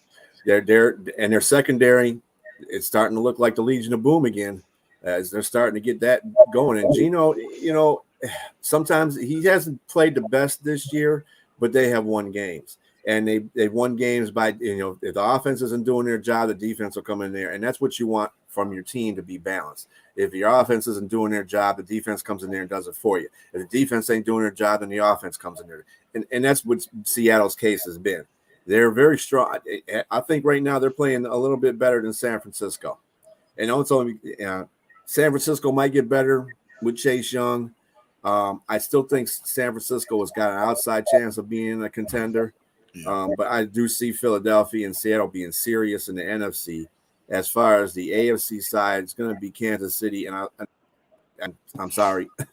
I know this is going to let all the Raven fans go nuts. But I think Baltimore is the second best team in that division. In that conference. I don't give anything to Miami right now. Miami is true to their form. And they can't play anybody that's over 500 and beat them. They're showing that against Kansas City right now. So I can't, Jacksonville, they're too inconsistent. Even though they're 6-2, they're kind of inconsistent on how they play. So it's kind of they'll be like one of those teams that you say, it could be a contender. But those are the only 4 teams I really see that are contenders at this point. All right, Robbie. I'm gonna do 3 from each conference. I'm starting AFC. Chiefs number 1, Baltimore 2, and Buffalo 3. I'm gonna put Buffalo 3. NFC, I got the Eagles, Lions, and Seahawks. Yeah, that's fair. Okay. All right. Let's go ahead and move on to Jaguar for the week. All right, y'all. You know how we do this every single week. We gotta call somebody for doing something crazy, man. And I feel like every single week, we find somebody do some more dumber shit right now. We got a wide receiver right now that had concerns about his dog. I gotta put this on. All right, y'all. We got Marcus Vandal-Scanlon having to travel to Germany to play the Dolphins. Sucks. The reason why I feel like it sucks because he got to find a babysitter for his dogs, and within a couple of days.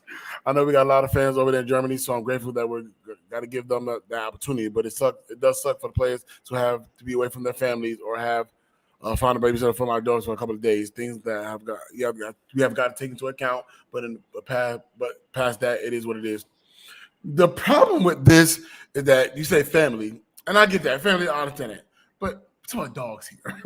It's all dogs here. What about what happens when you're on the road? You play road games. Who lost your dogs then? And you never had that concern then? I'm pretty sure you're not going to be sitting there for the rest of the season. You were there for this game and you're going back to Kansas City. So just somebody can't find somebody to watch the dogs for a day or check up on the dogs. You got no family in your resident area. John, tell me, making the dogs the reason a big deal why you don't want to play Germany games. Come on, man. I just find it so weird, man. You said families, but you talk about dogs, though. But I know people consider their dogs family, but it says I don't think you're making it more than what it is.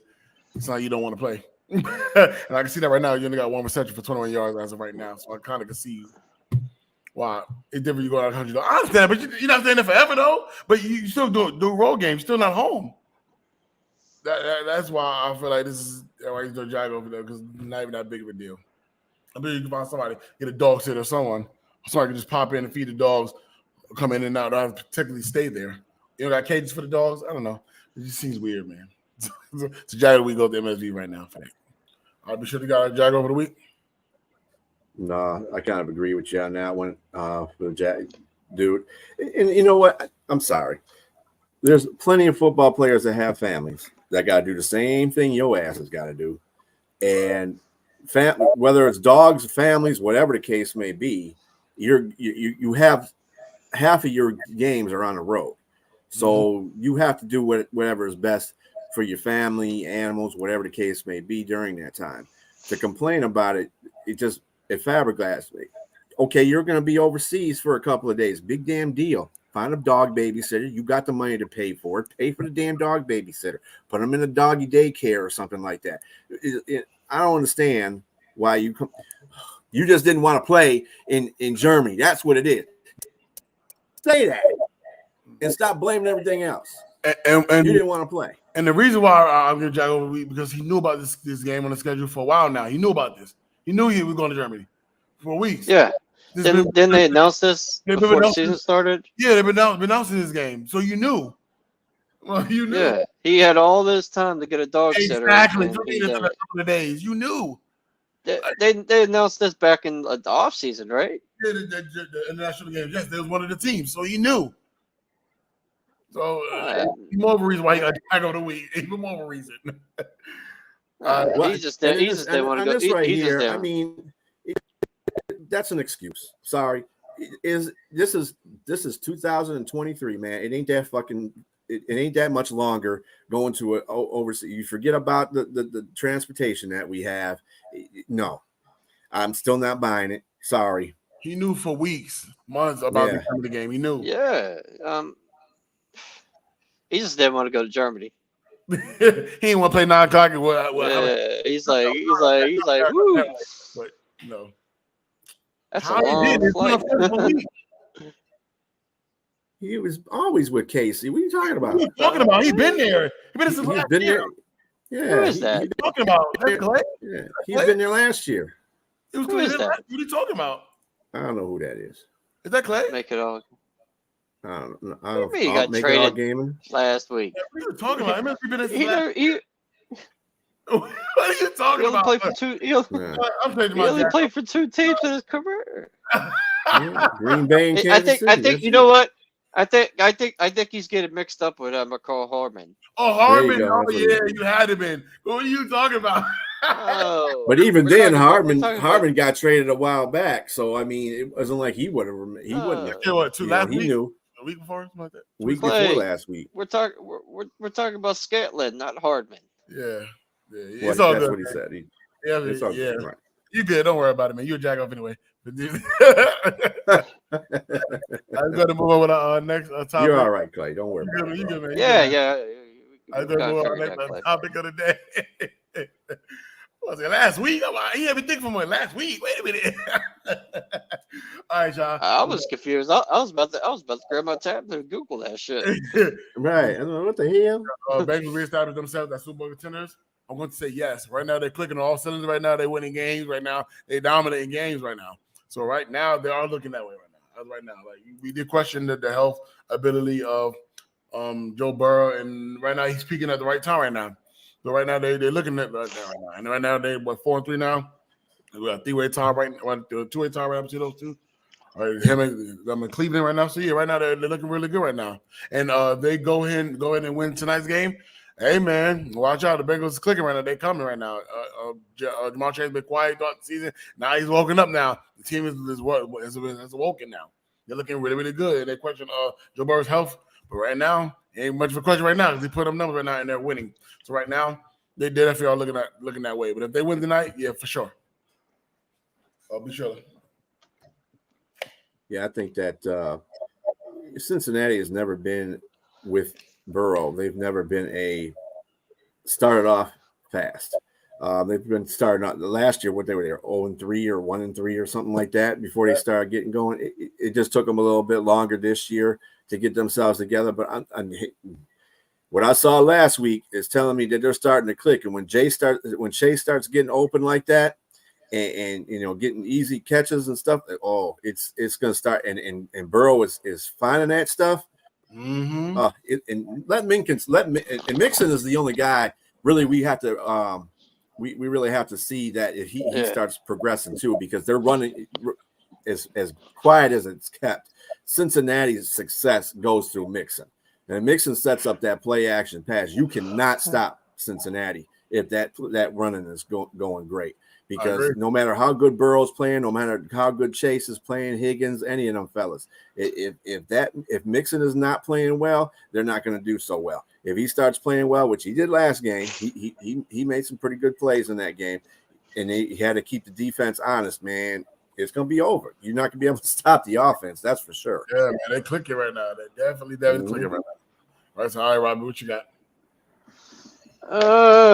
If they win tonight, I would say yes. If they beat the Bills tonight, then definitely they reestablish themselves as Super Bowl contenders. Haven't they gotten the better of the Bills as of late, or is it opposite? Yeah, I don't know. Last game got called off. Oh yeah, the playoff game. Well, it's pretty funny because Boyd went on Tyler Boyd went on, Cincinnati receiver went on there and said, they said that Buffalo would have won the game, the last game, the game that got cut short or they took out because of the tragedy there. He said they would have won that game if it wasn't snowing. And remember, Cincinnati was winning that game. Yeah, they were winning. So he said Buffalo players were telling them they would have won that game if it wasn't snowing. Get the fuck out of here. Come on, Boyd. Nobody believes that anyway, because Buffalo plays in snow all the time. Tyler Boyd. I said Buffalo plays in snow all the time. He said if it wasn't snowing, Buffalo would have won. Yeah. That's another dumbass comment. Buffalo would have won if they had a running game. Well, that would be true for this time too. I mean, Buffalo's having a hard time. Like I said, to not get into the game, but to get into that game. Fournette is not the answer. I think it was a good pickup because it just adds another running back, but he's not going to be the one that's going to take you anywhere. Maybe if you're playing a goal line situation every 5 downs, yes, but they're not. He's not going to be the one that's going to take the ball and zip it across. He ain't doing that. No, if Cook can't do it, Fournette's not going to be able to do it. They need Dalvin Cook. That's what they need. They need Dalvin Cook. They needed a good running back that has a solid offensive line that he can run through. Dalvin Cook doesn't have that as the Jets.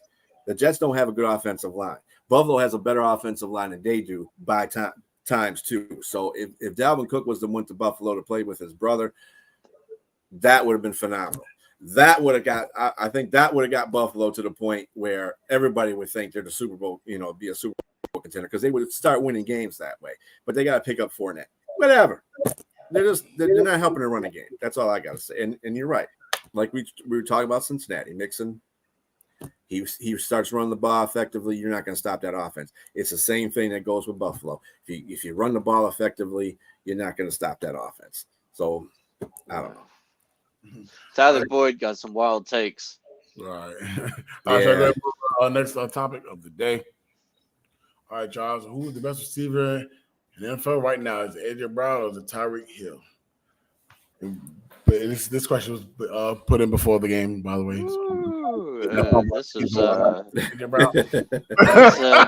This is deep, man. You can't. It is deep. Both putting up historic numbers right now. Both guys made history. AJ Brown did. I think it was Calvin Johnson's rookie he beat, and I think Tyreek Hill was one to hit 1,000 yards in a lot of games. Yeah, but damn, it's tough because they both playing outstanding right now. They both are. Well, not so much Tyreek Hill right now. He's going through something right now. But this question was before that. So let's not use this game right now as it is what's going on right now. But for right now, I'm gonna go say we go Tyreek Hill right now because right now, he's putting up monster number right now. He's fast hit 1,000 yards. He's in a pace to either hit 2,000 yards. He putting numbers. He's putting up right now. So right now, I'm gonna go Tyreek Hill right now. AJ Brown's sitting right there, right behind him. But for right now, I'm gonna go Tyreek Hill. Be sure. So Tyreek is the number 1 receiver in the league right now, and AJ Brown's the second receiver in the league right now. There's really not much separation. They both broke records that Calvin Johnson had owned. Both pretty much on the pace to be 2,000-yard receivers. Who will get it? I think that Tyreek has a better chance because of the offense that's run through Miami than Philadelphia because they do depend on running the ball most of the time too, and they have a very good offensive line to do so. So A.J. Brown, as much as he's playing really well right now or he's getting the yardage and Jalen's looking his way, there's going to come a time when there's going to be a game he's not going to get that he's not going to get that love. So because Philadelphia has so many weapons and so much talent on their team, where Miami, Tyreek is fast, and Waddle's not playing right now. Waddle's hurt in this game. That's not playing right now. But Waddle's really inconsistent in how he's being on the field too. So I really think that their best receiver is Tyreek Hill, and everything goes through Tyreek Hill. Whereas A.J. Brown, not so much. I mean, he's their best receiver, but he's not the focal point on that offense all the time. It could be DeAndre Swift. It could be it could be Scott. It could be any of those players. Goddard, even though they don't use them like that, they should be. But I think Tyreek would be the better receiver because of his situation and his opportunities. Brown is a very good receiver, though. I'm not taking nothing away from Brown. Absolutely not. Absolutely not. All right, Robbie. You know what? But you can't go wrong with whoever you pick here. They're both great elite receivers. So whoever in the comment section gets offended by this, please, they're both great. So I'm gonna go AJ Brown on this one because I like AJ Brown and the Eagles already beat the Dolphins, and I think AJ Brown had better stats than Tyreek Hill. So I'm gonna go with and AJ Brown does it in an offense where Philly mainly runs the ball. I mean, and back in Miami, they Waddle's not having a good year, so that makes Tyreek Hill the primary receiver like always, and Tua just throws it up to him and he gets it. But I'm gonna go AJ Brown on this one. Because he can't go wrong near one of them. Right now they're both great. Right. You can't. You can't go wrong. This is a tough question. You came with the fire. I'm gonna agree with because the situation that he's in, but more opportunity than AJ Brown. Even though AJ Brown, not you, Clay. Not you. But even though Tyreek Hill's getting AJ Brown gets production there, but like I said, Tyreek Hill's situation is more open because they got to remember the Philadelphia Eagles rely on their running game a lot. They focus on the running game. Oh yeah, but he got a good point. There's no Dolphin fans in the comments. But I see can go on there one of them. Both of them at the top of that game right now. McCall Hardman, how about that? No. Tyreek Hill right now, not so much. But we're gonna leave it alone for now. You can't go wrong. Both receivers are great. All right, well, let's go ahead and move on with our next topic. Now that the Raiders have done some in-house cleaning, what should be the expectation for the rest of the season?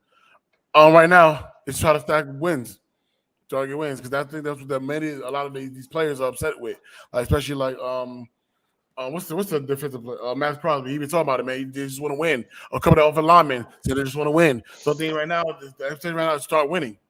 You clean the house now. You got some new coordinators. You got new GM. You got new head coach. You got a new quarterback now. Start a quarterback now. So the best thing to do right now is start trying to win. Try to find a way to win. I think the safest answer right now. Be sure. I know the motto for the Raiders is just win, baby. But right now, I think what they need to do is get back to basics of finding Adams. Make sure Adams is happy, get him more involved in the offense, get whatever's getting Josh Jacobs messed up, get him back focused, get him running again. Last year they did a very good job offensively because running backs, as much as people want to try to make them the most important part of the game and not pay them for being that important, are the important part of that game. You don't have a running game, you can't do play action, because if everybody thinks you're passing, what's the defense going to do? Play for pass all the time and bust your ass. Mm-hmm. If you don't have that element of the run game in your system, you're not going to be successful. So you've got Josh Jacobs has got to get back on track.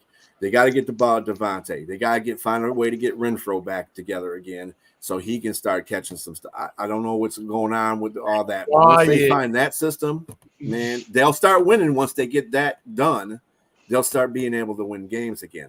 But I think they should just keep it simple. Just get the ball to Adams, get Jacobs going, get Renfro going. Once they do that, they should be fine. They should start winning games again. All right, Robbie. Let me quote Bill Parcells here. There's a reason why they train and lift all the weights in the off season. I agree. Millions of dollars. So their expectations are to win. They get paid to do so. get out there and get it done. We agree, Clay. We agree. Except for the Patriots. Except for the Yeah.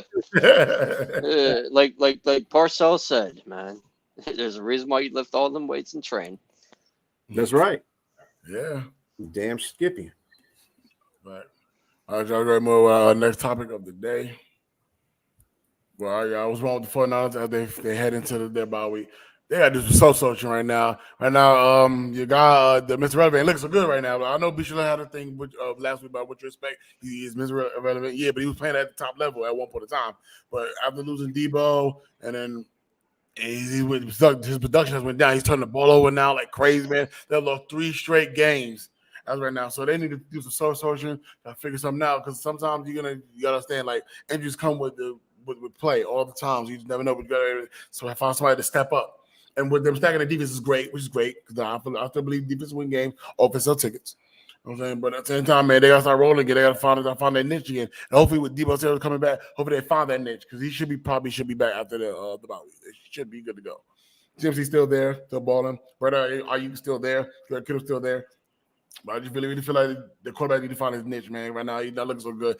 It seems like he's not looking good when you don't have a star players or star players on the field at the same time. So hopefully they do soul searching over there. Right now, you lose 3 straight, it's crazy. Yeah, it's great right now. Especially with this one of the Super Bowl favorite teams in the NFC to represent the NFC on multiple occasions they've been talked about. So right now the exposure is showing right now. So, but I think once they get their guy back, they'll get everybody back healthy, they'll be good to go. And then have a Chase Young out there with that front 7, they'll be just fine, man. But right now, I think they do some soul searching right now. Right now, you're not looking so good. All right, be sure to go ahead. Yeah, I mean, all the talk about Purdy, again, like I said, he's Mr. Irrelevant. I'll take some bad games with his good games. I think the thing over the last 3 games people are not focusing on, and this is the reason why San Francisco made a trade for Chase Young, is their defense has not been playing well. They've been allowing these teams to plow through them. And, I mean, I know Minnesota's got a pretty good offense. And then, they who else they lose? Cleveland. I mean, these are teams that they shouldn't. Even Minnesota, and it's just not Purdy. I really think the defense has got to really. They need to step it up. I think they were relying too much on their offense. They have to play like their defense has to come out there. When you see your quarterback is struggling, or you see your offense is struggling, the defense needs to step up. The defense hasn't been stepping up. So I think, and this is the reason why I think they traded for Chase Young, to get their defense to straighten up, and I think that's a good move. I think San Francisco did a good move by getting Chase Young. I think if it doesn't help them, it should motivate them at least to get themselves together. Because, trades like that, you'd be like, why are you trading for somebody and we got a good defense? Well, no, you don't, because you're allowing too many people to score on you. That's not cool. So you need to go out there and start acting like a damn defense that you were in the first 5 games. Please stop acting like that bullshit defense you are now. So that's good. I think that after this, they'll be good. They'll be good. But actually, now that I think about it, man, I actually do agree with you, Bishop, on that department. Because when you look at that Monday night game against Minnesota, they had almost 400 plus total yards on that defense. That was crazy. Okay, and then Brock Purdy threw 2 back-to-back games with 2 interceptions or more, and 2 back-to-back games. You know what I'm saying? But the defense, it was an issue with that, with giving up a lot of yards and points. So yeah, that may just help them. Yeah. That may just help them. And like I said, probably getting Debo Samuel back will help too. Because like I said, when you lost both his guys, you looking pretty pedestrian, and then it continues. So hopefully, get everybody back out of bye week, start searching, stack up the defense that they've been doing. After that'll be just fine. Robbie, go ahead. I say the injuries to Debo didn't help. They were playing. You're supposed to save your best football for the end of the year, not blow your wad and do it all in the beginning of the season. Right. And Nick Bosa, what happens? It's not how you start. It's how you finish. Yeah. All the time. And Nick Bosa, he's their best defensive lineman, and he's getting doubled and triple blocked. And they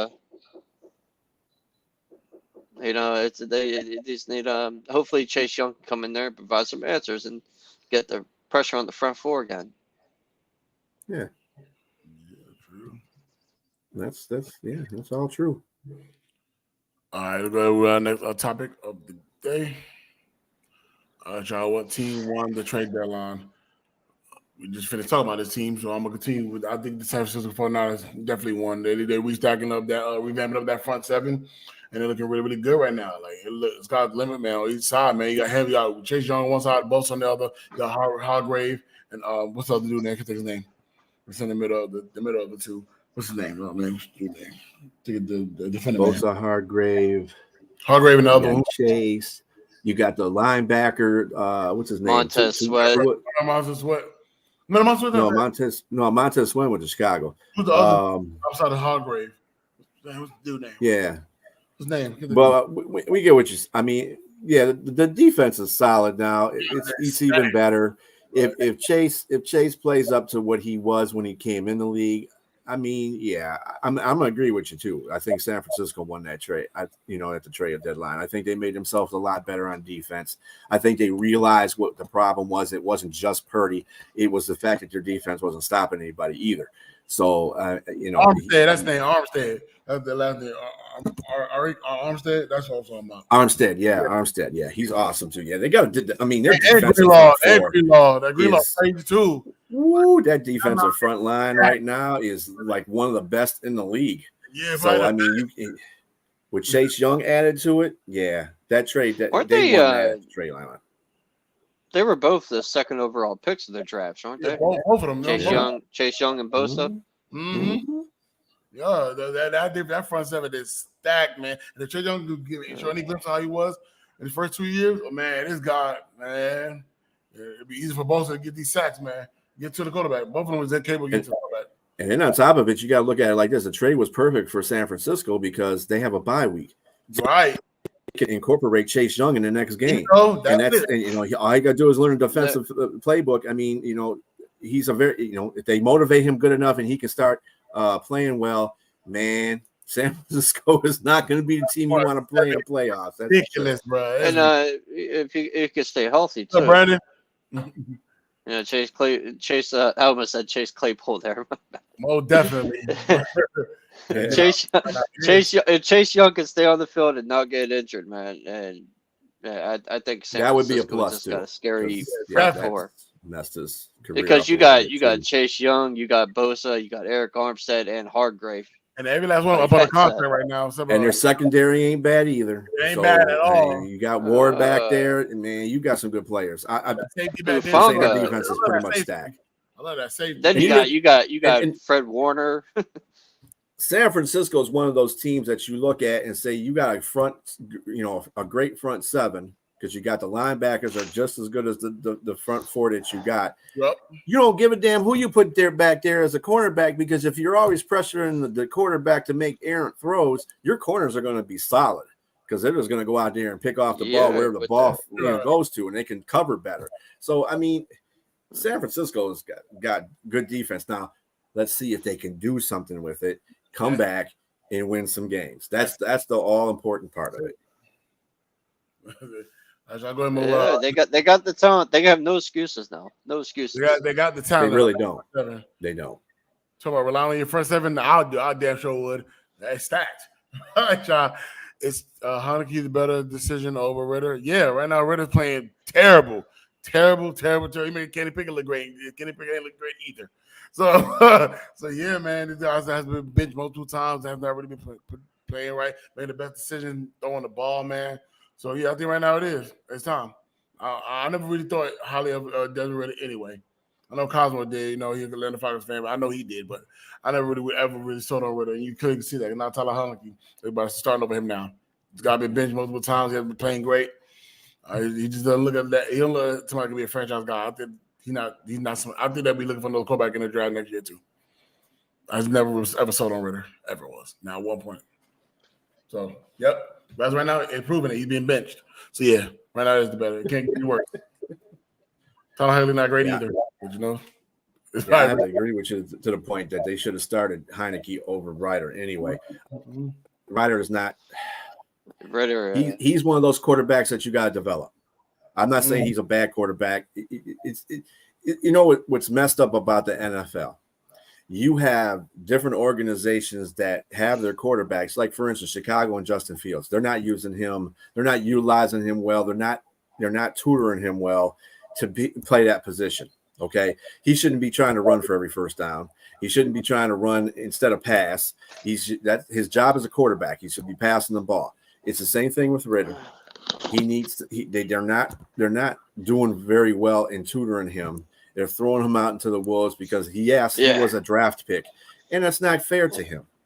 And he should be, I think Heineke should have started. If you got him in a trade with Washington, you should have started him. Let Ritter take over when Heineke wasn't doing very well in the first place, And I think Heineke will do good. I think Heineke is a way better quarterback than Ryder, and I think he's the best quarterback that the Atlanta Falcons have right now. So he, ride or die. You know what I'm saying? Sure. All right, Robbie. Heineke's the quarterback going forward. The only way to go back to Ritter is by injury. Yeah. Maybe they I think knobs. Maybe they should have. Maybe. I don't. Maybe he'll get another crack next year and bring in a veteran because Heineke's on a 1 year deal. I think. Hey, on a real, be sure to be honest with you. When the Kirk Cousins went down, I thought about the Vikings going after Mason Rudolph. I really thought it was going to happen. I thought he was going to get traded. I really thought he was. Do you think when you say that? Okay, when you say that, I know we're getting a little bit off the subject here, but MVP Mason's not going nowhere. Do you think Mason is going to be a better quarterback than Josh Dobbs? He had a better arm than he had a better stronger arm than Joshua Dobbs. His arm's stronger. No, I kind of disagree with that because I think Josh Dobbs has thrown some pretty good passes this year, long passes. He got great mobility. And Mason, he can throw if you can throw to Marquise Brown and Marquise Brown can catch the damn ball, you're doing pretty good as a quarterback with Arizona. I just don't. Mason to me, and I've seen him play. We played you guys last year, or was the year before? It was we tied, and Mason was throwing some bullshit in that. Yeah, pass. he missed a lot of us. Guy was wide open in the end zone, and he threw it at his feet. I'm like, dude, you didn't even have and he didn't have no pressure on him. I'm like, dude, what the hell? I said that was a touchdown, bro. Damn. Yeah, I guess you're right. That's what I thought about. That's what I thought about. Yeah, we're still in that. Mason can go bullshit. Yeah. Don't disrespect. And Clay agrees. I know he awful. I know. It's awful. I know. Don't disrespect. I just thought it. MVP Mason. We got two solid quarterbacks. It wasn't Mason, maybe Mitch, maybe I don't know. I just thought about Mason. I'd take Mitch any day. Mitch should have been the one you could have traded. Mitch would have been perfect with Minnesota. Yeah, I was listening, but I thought about he would have had all the weapons around him. He would have had a decent offensive line. He wouldn't have had to worry about somebody sneaking up behind him because Kirk Cousins ain't coming back. So, I mean, there you go. Yeah, right. I know he's off with Clay. I know. I was just saying. All right, y'all, go ahead and move on with our next topic. Time, but sit your ass down.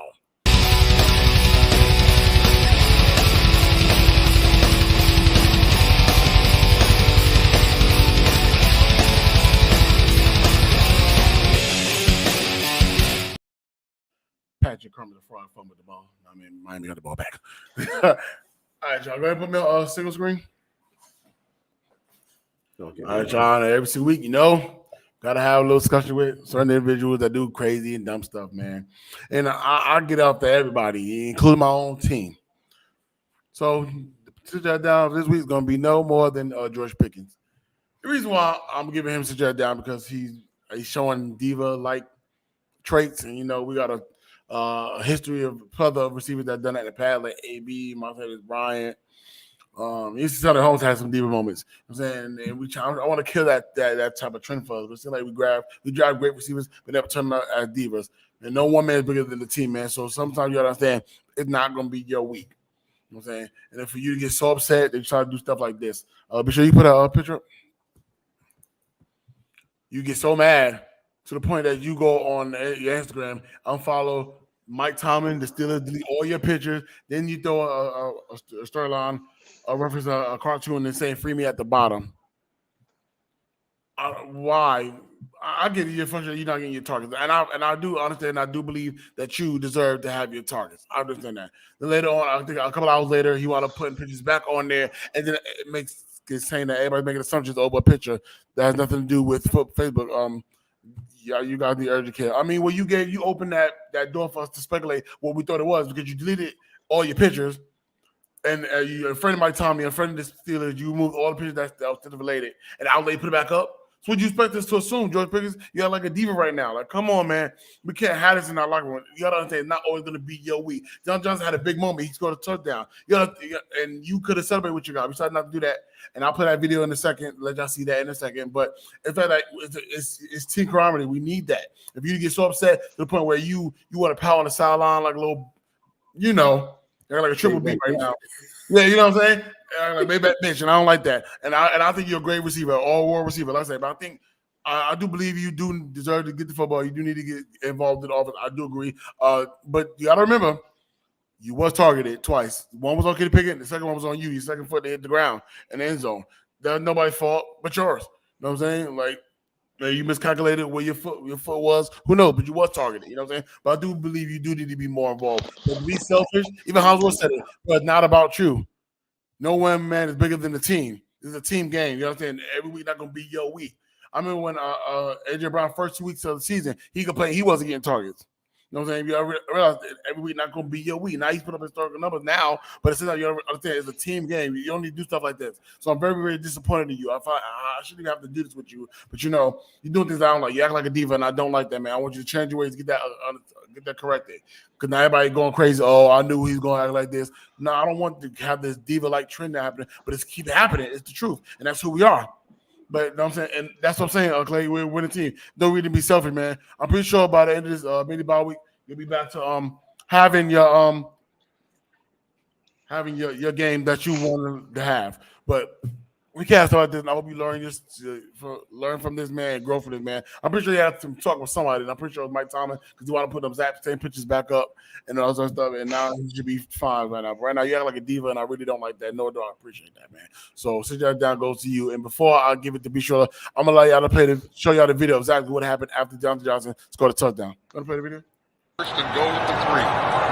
Pickett in the shotgun. Gets the snap.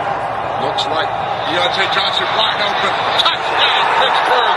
The Steelers marching 92 yards to take the lead. Oh, that's beautiful. Look at the smile on him. You know he's got to be feeling pretty good. A great out route. That ball was thrown right in there. That's a moment where you should have been celebrating with your teammates, regardless if you didn't show up or not. Because Deontay Johnson was on the sideline rooting for you this whole season before he came back. Supporting you. You know what I'm saying? Even when he came back, he had a big game that game. He celebrated with you. Then he gets first touchdown. You going to jog off the field, not celebrate with your teammates.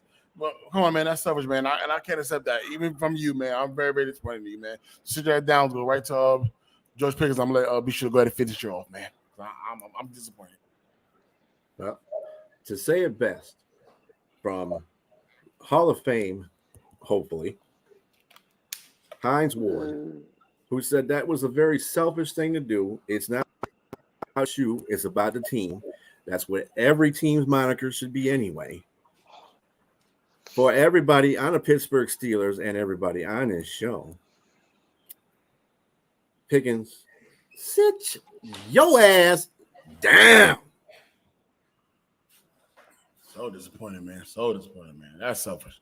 But you're a rookie. You'll get it together, man. You'll realize. Right. You need to be better. You don't want that. He's not considered a rookie anymore. He's more of a sophomore type of player. But it's like, dude, that's just you're throwing a temper tantrum, and that's childish, man. You can't be doing that. You're a NFL football player, a grown ass man. Start acting like a grown ass man. Be happy that your teammates are scoring. Sometimes it ain't your day. Sometimes it's his day. Sometimes it's somebody else's day. You just do what you got to do and be the best at what you can do, and then everything will fall together from that point. I don't understand that. Detroit had Calvin Johnson. Calvin Johnson was never that type of way. He was never that type of way. There was times when, Nate Burleson would have a good game, and he would be like, yeah, and they put up some good numbers, man. He was getting open all the time. He would never be selfish like that, and that's one of the best receivers we had in the NFL, and he was never like that. I don't think Randy Moss was ever like that. I never knew Randy Moss to be selfish like that. Good receivers, the best receivers in NFL history do not act like that. Okay, Jerry Rice was never like that. he was always quick to give his teammates, the accolades instead of him. So, whatever. All right, Robbie, you got somebody want to sit there down this week? George Pickens. No player is bigger than the team.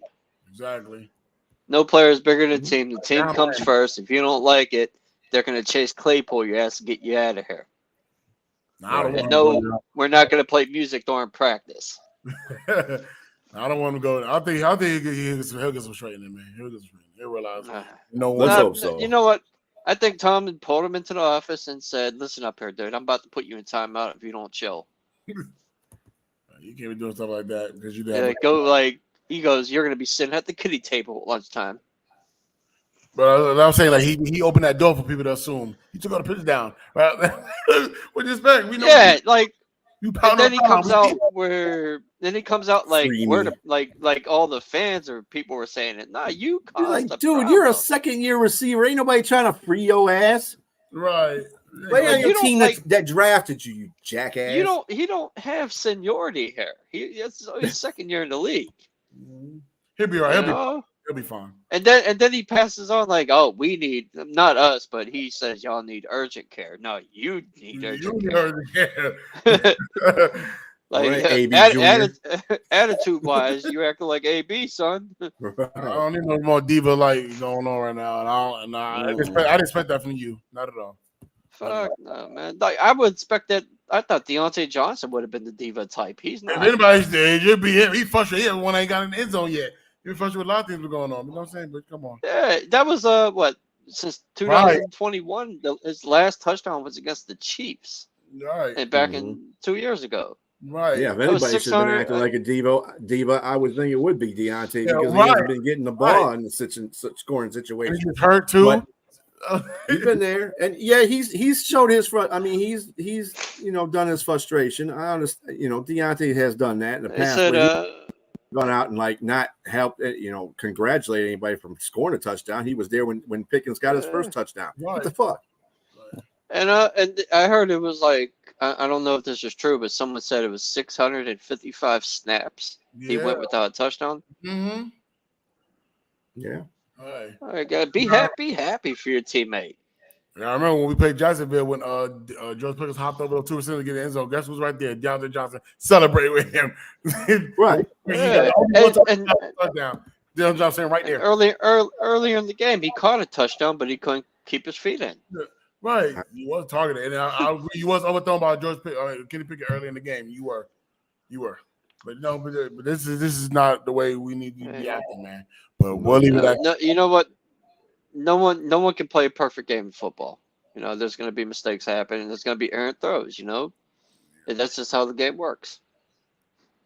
It was Ben. It was. Yeah, it was. It was against the Kansas City Chiefs. All right, Charles. Let's move on. It was days. It was days, not snaps, by the way. Days. Wow. It was days. Yeah. Days? Oh, it was days? Yeah, days. Okay. Yeah. I gotta go move on to 600. Yeah, we don't have that. Okay, let's go to the pick'ems. All right, y'all. So we'll go to the weekly pick'ems. I'm gonna call up the teams, and y'all gotta select who y'all think will win. Also, we know that the Pittsburgh Steelers and Titans game already played already, and the Pittsburgh won that game 20-16. Right now, currently, Miami and Chiefs battle right now is now 21-14 right now, heading into the third. They're headed to the fourth quarter right now, so that's still going on right now. I still got the Chiefs going in this game. So who you got winning this game, Arbitro?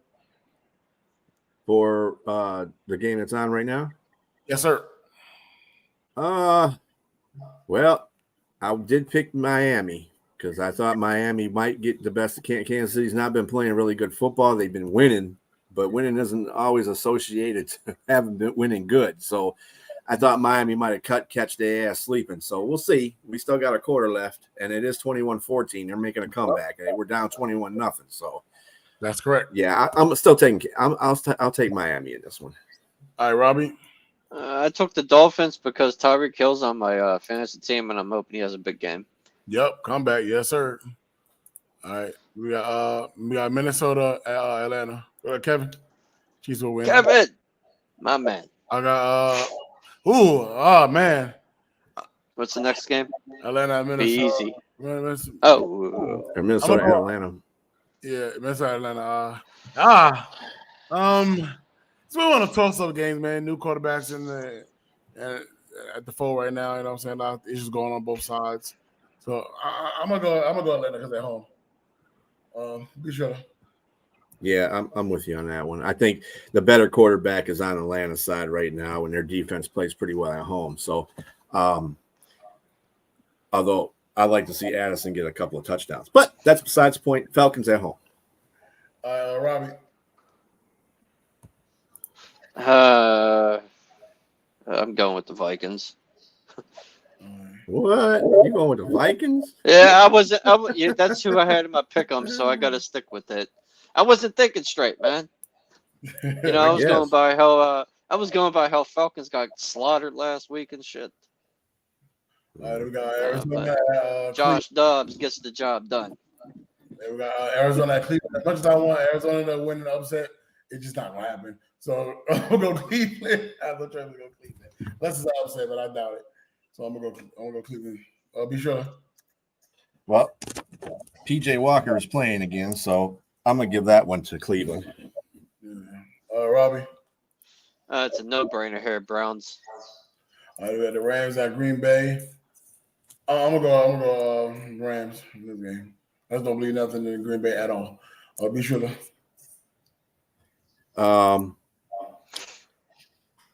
So Stafford's not playing for the Rams. They're starting Rippon, which I don't understand. Why don't start Stenford for it? But also they have their Green Bay's missing a couple of D linemen too. It's at Green Bay. Nuka and Cup are still playing, so and Higbee. And no, Deshaun is not playing that game. Oh, that's right. Deshaun is playing that game. Yeah, that Cleveland game. I'm sorry, my bad. I forgot about that. Yes, he is. He said he was good to go for that game. Good job, Clay. You know what, man? Maybe I should have picked Arizona. I still got Cleveland because of the defense. I don't think Arizona, and then they don't have Josh Dobbs. They're starting a rookie quarterback. They're putting Tune in there. Yeah, Cleveland still got that game. I would have felt more comfortable. I think I'm going to go along with Kevin on this one too, with the Rams, only because I hate Green Bay. But anyway, the point of it is, I'm picking the Rams. All right, Robbie. I'm going with the Rams. They got Koopa and they got Puka. New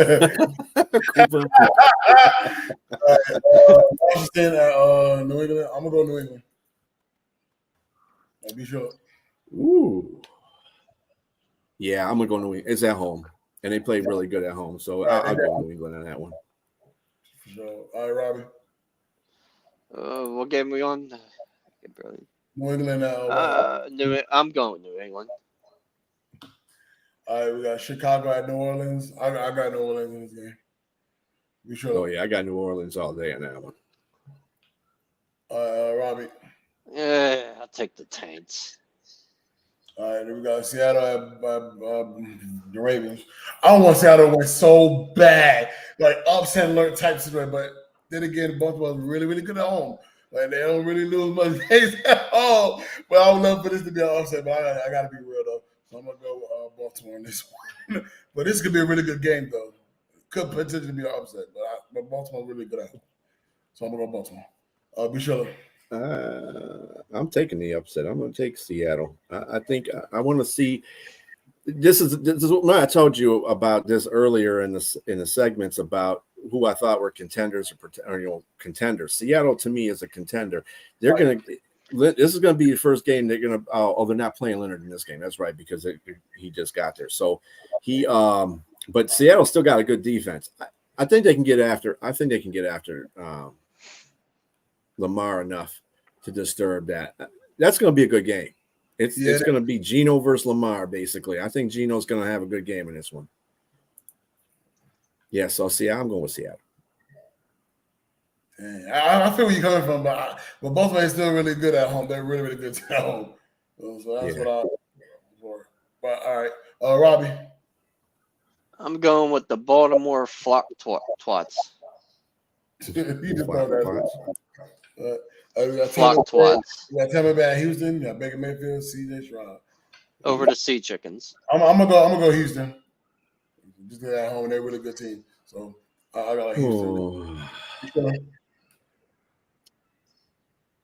I'm basing off what I saw last time. I can't believe Houston lost to Carolina. That Yeah. just broke me down. I was like, come on. And CJ Stroud didn't have a bad game either. It's just Houston just didn't play well in that game. That's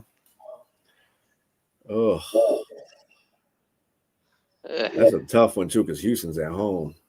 Can we go for a tie? I think Tampa Bay will win that one by a field goal. Yeah, I'm going with Tampa Bay. Robbie, give me Tampon Bay. Carolina. I like the Colts here. Yeah, I definitely like the Colts here. Minshew magic time. Right. All right, Robbie. Colts. We got the Giants at the Raiders. Damn.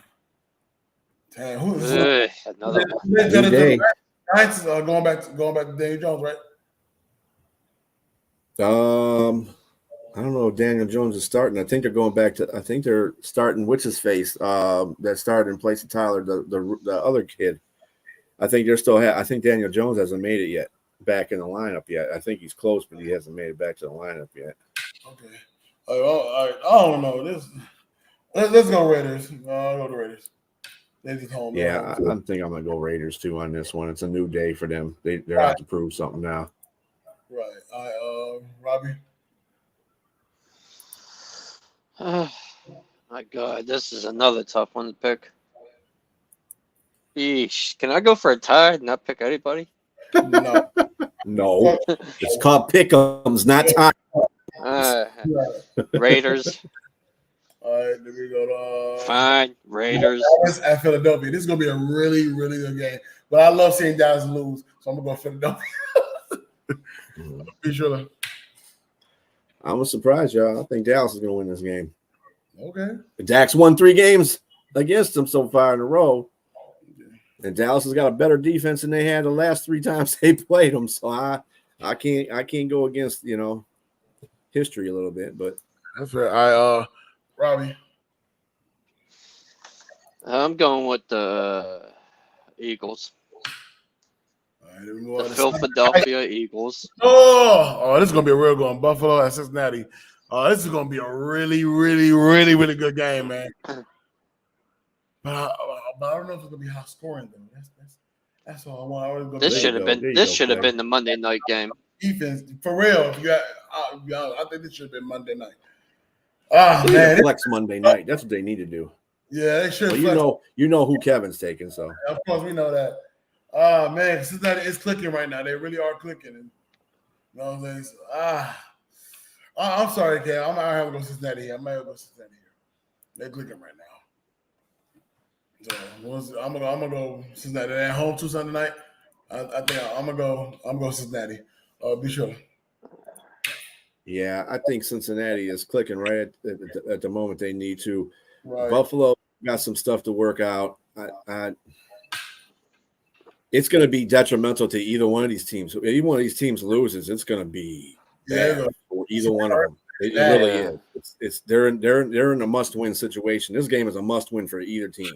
So, but I think Cincinnati they just woke up. They woke up. Right. That all could change tonight. That could change tonight. That may change tonight. Yeah. All right, Robbie. See, I already picked the Browns and I picked the Ravens to win. I can't pick all the teams, damn it. So I'm going with the Bills. All right, we move into Monday Night Football. The Bills. Yeah. Hold on. The only New York team. Okay. Yeah, there you go. All right, we got the Chargers at the New Jersey Jets. New Jersey Jets, sorry. I'm going to go with the Jets because they're home. I don't believe in the Chargers anymore. I'm done with them. So I got the Jets in this game. Their D is probably heavily relied on in this one. So they're home on Monday. I'm going with the Chargers. Herbert, they got Herbert. Jets haven't shown me shit. They haven't really shown me anything. So I'm going to go with LA. Robbie? Someone hear a wind chime? This game is going to be a snoozy. I'm going to go with the Chargers on this one. At least they got a quarterback. All right, that does conclude the pick'ems. We'll go to everybody in their pick'ems choices for today. Move forward. All right, y'all, get right to our zone coverage players of the week.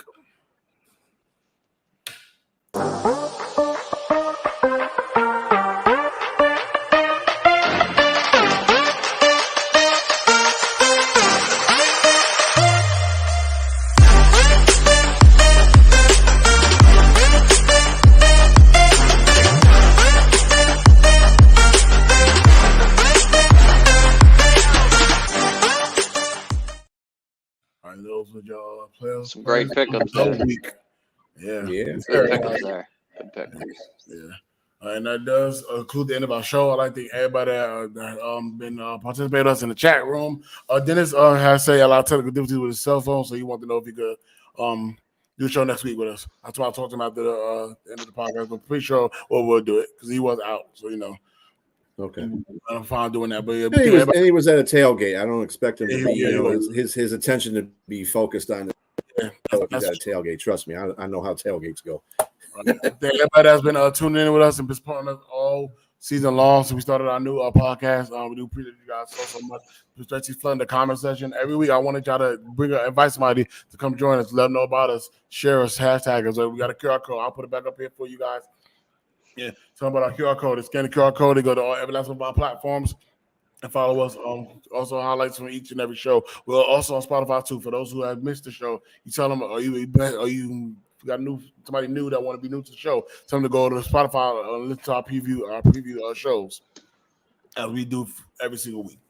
So thank you for that. The holiday season is coming up. We got Thanksgiving coming up. We got Christmas and we got New Year's. Starting to kill New Year. So we will not be here Thanksgiving weekend. We'll be out the podcast bye week. So we won't be here the week. I'll be up in New York. So remember that. We won't have that show that yeah, we get bye weeks too. Yeah, we do. Yes, we do. Thanksgiving Hell yeah. All right, but be sure you got any final thoughts, final words? Yeah, I'd like to thank all the people that were in our comment section. Clay, most of all. Kevin, thank you for going to comment section. Darren, always. Noel, always. Jeremy and Brandon, thanks for popping up in there. You guys are great, man. Just keep it up, man. Just keep coming up in those comment sections. Like JC said, hey, let's go. Let's get everybody involved in this so we can all, our viewership is really what I'm looking for right now. And I want to see more than 6 people viewing this. We had a good start in the beginning of the season. We need to keep this going through the whole season. So, tell everybody about us and make it great. All right, Robbie, anything you want to say? I just want to say thanks to all the people in the comments. Thanks for having me on the show again, guys. Oh, yeah, of course, all the time. And God bless all the Jagoffs in the comments, too. Love to you, too, Clay. And go Bills. For Kevin, go Bills. All right. Yeah. We're going to put on single screen. I'm going to get ourselves to get up out of here. All right. Right, give me a momento. Because I'm going to put your thing up there, brother.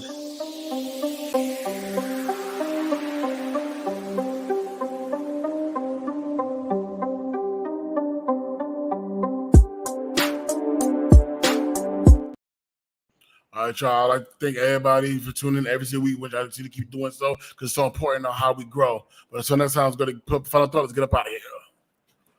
Thank you again. We'll see you guys next week. All right, y'all. Life is 10% of what happens to you, and I say it's how you react to it. Hope that does something for somebody. Share it with somebody. Let somebody know about it.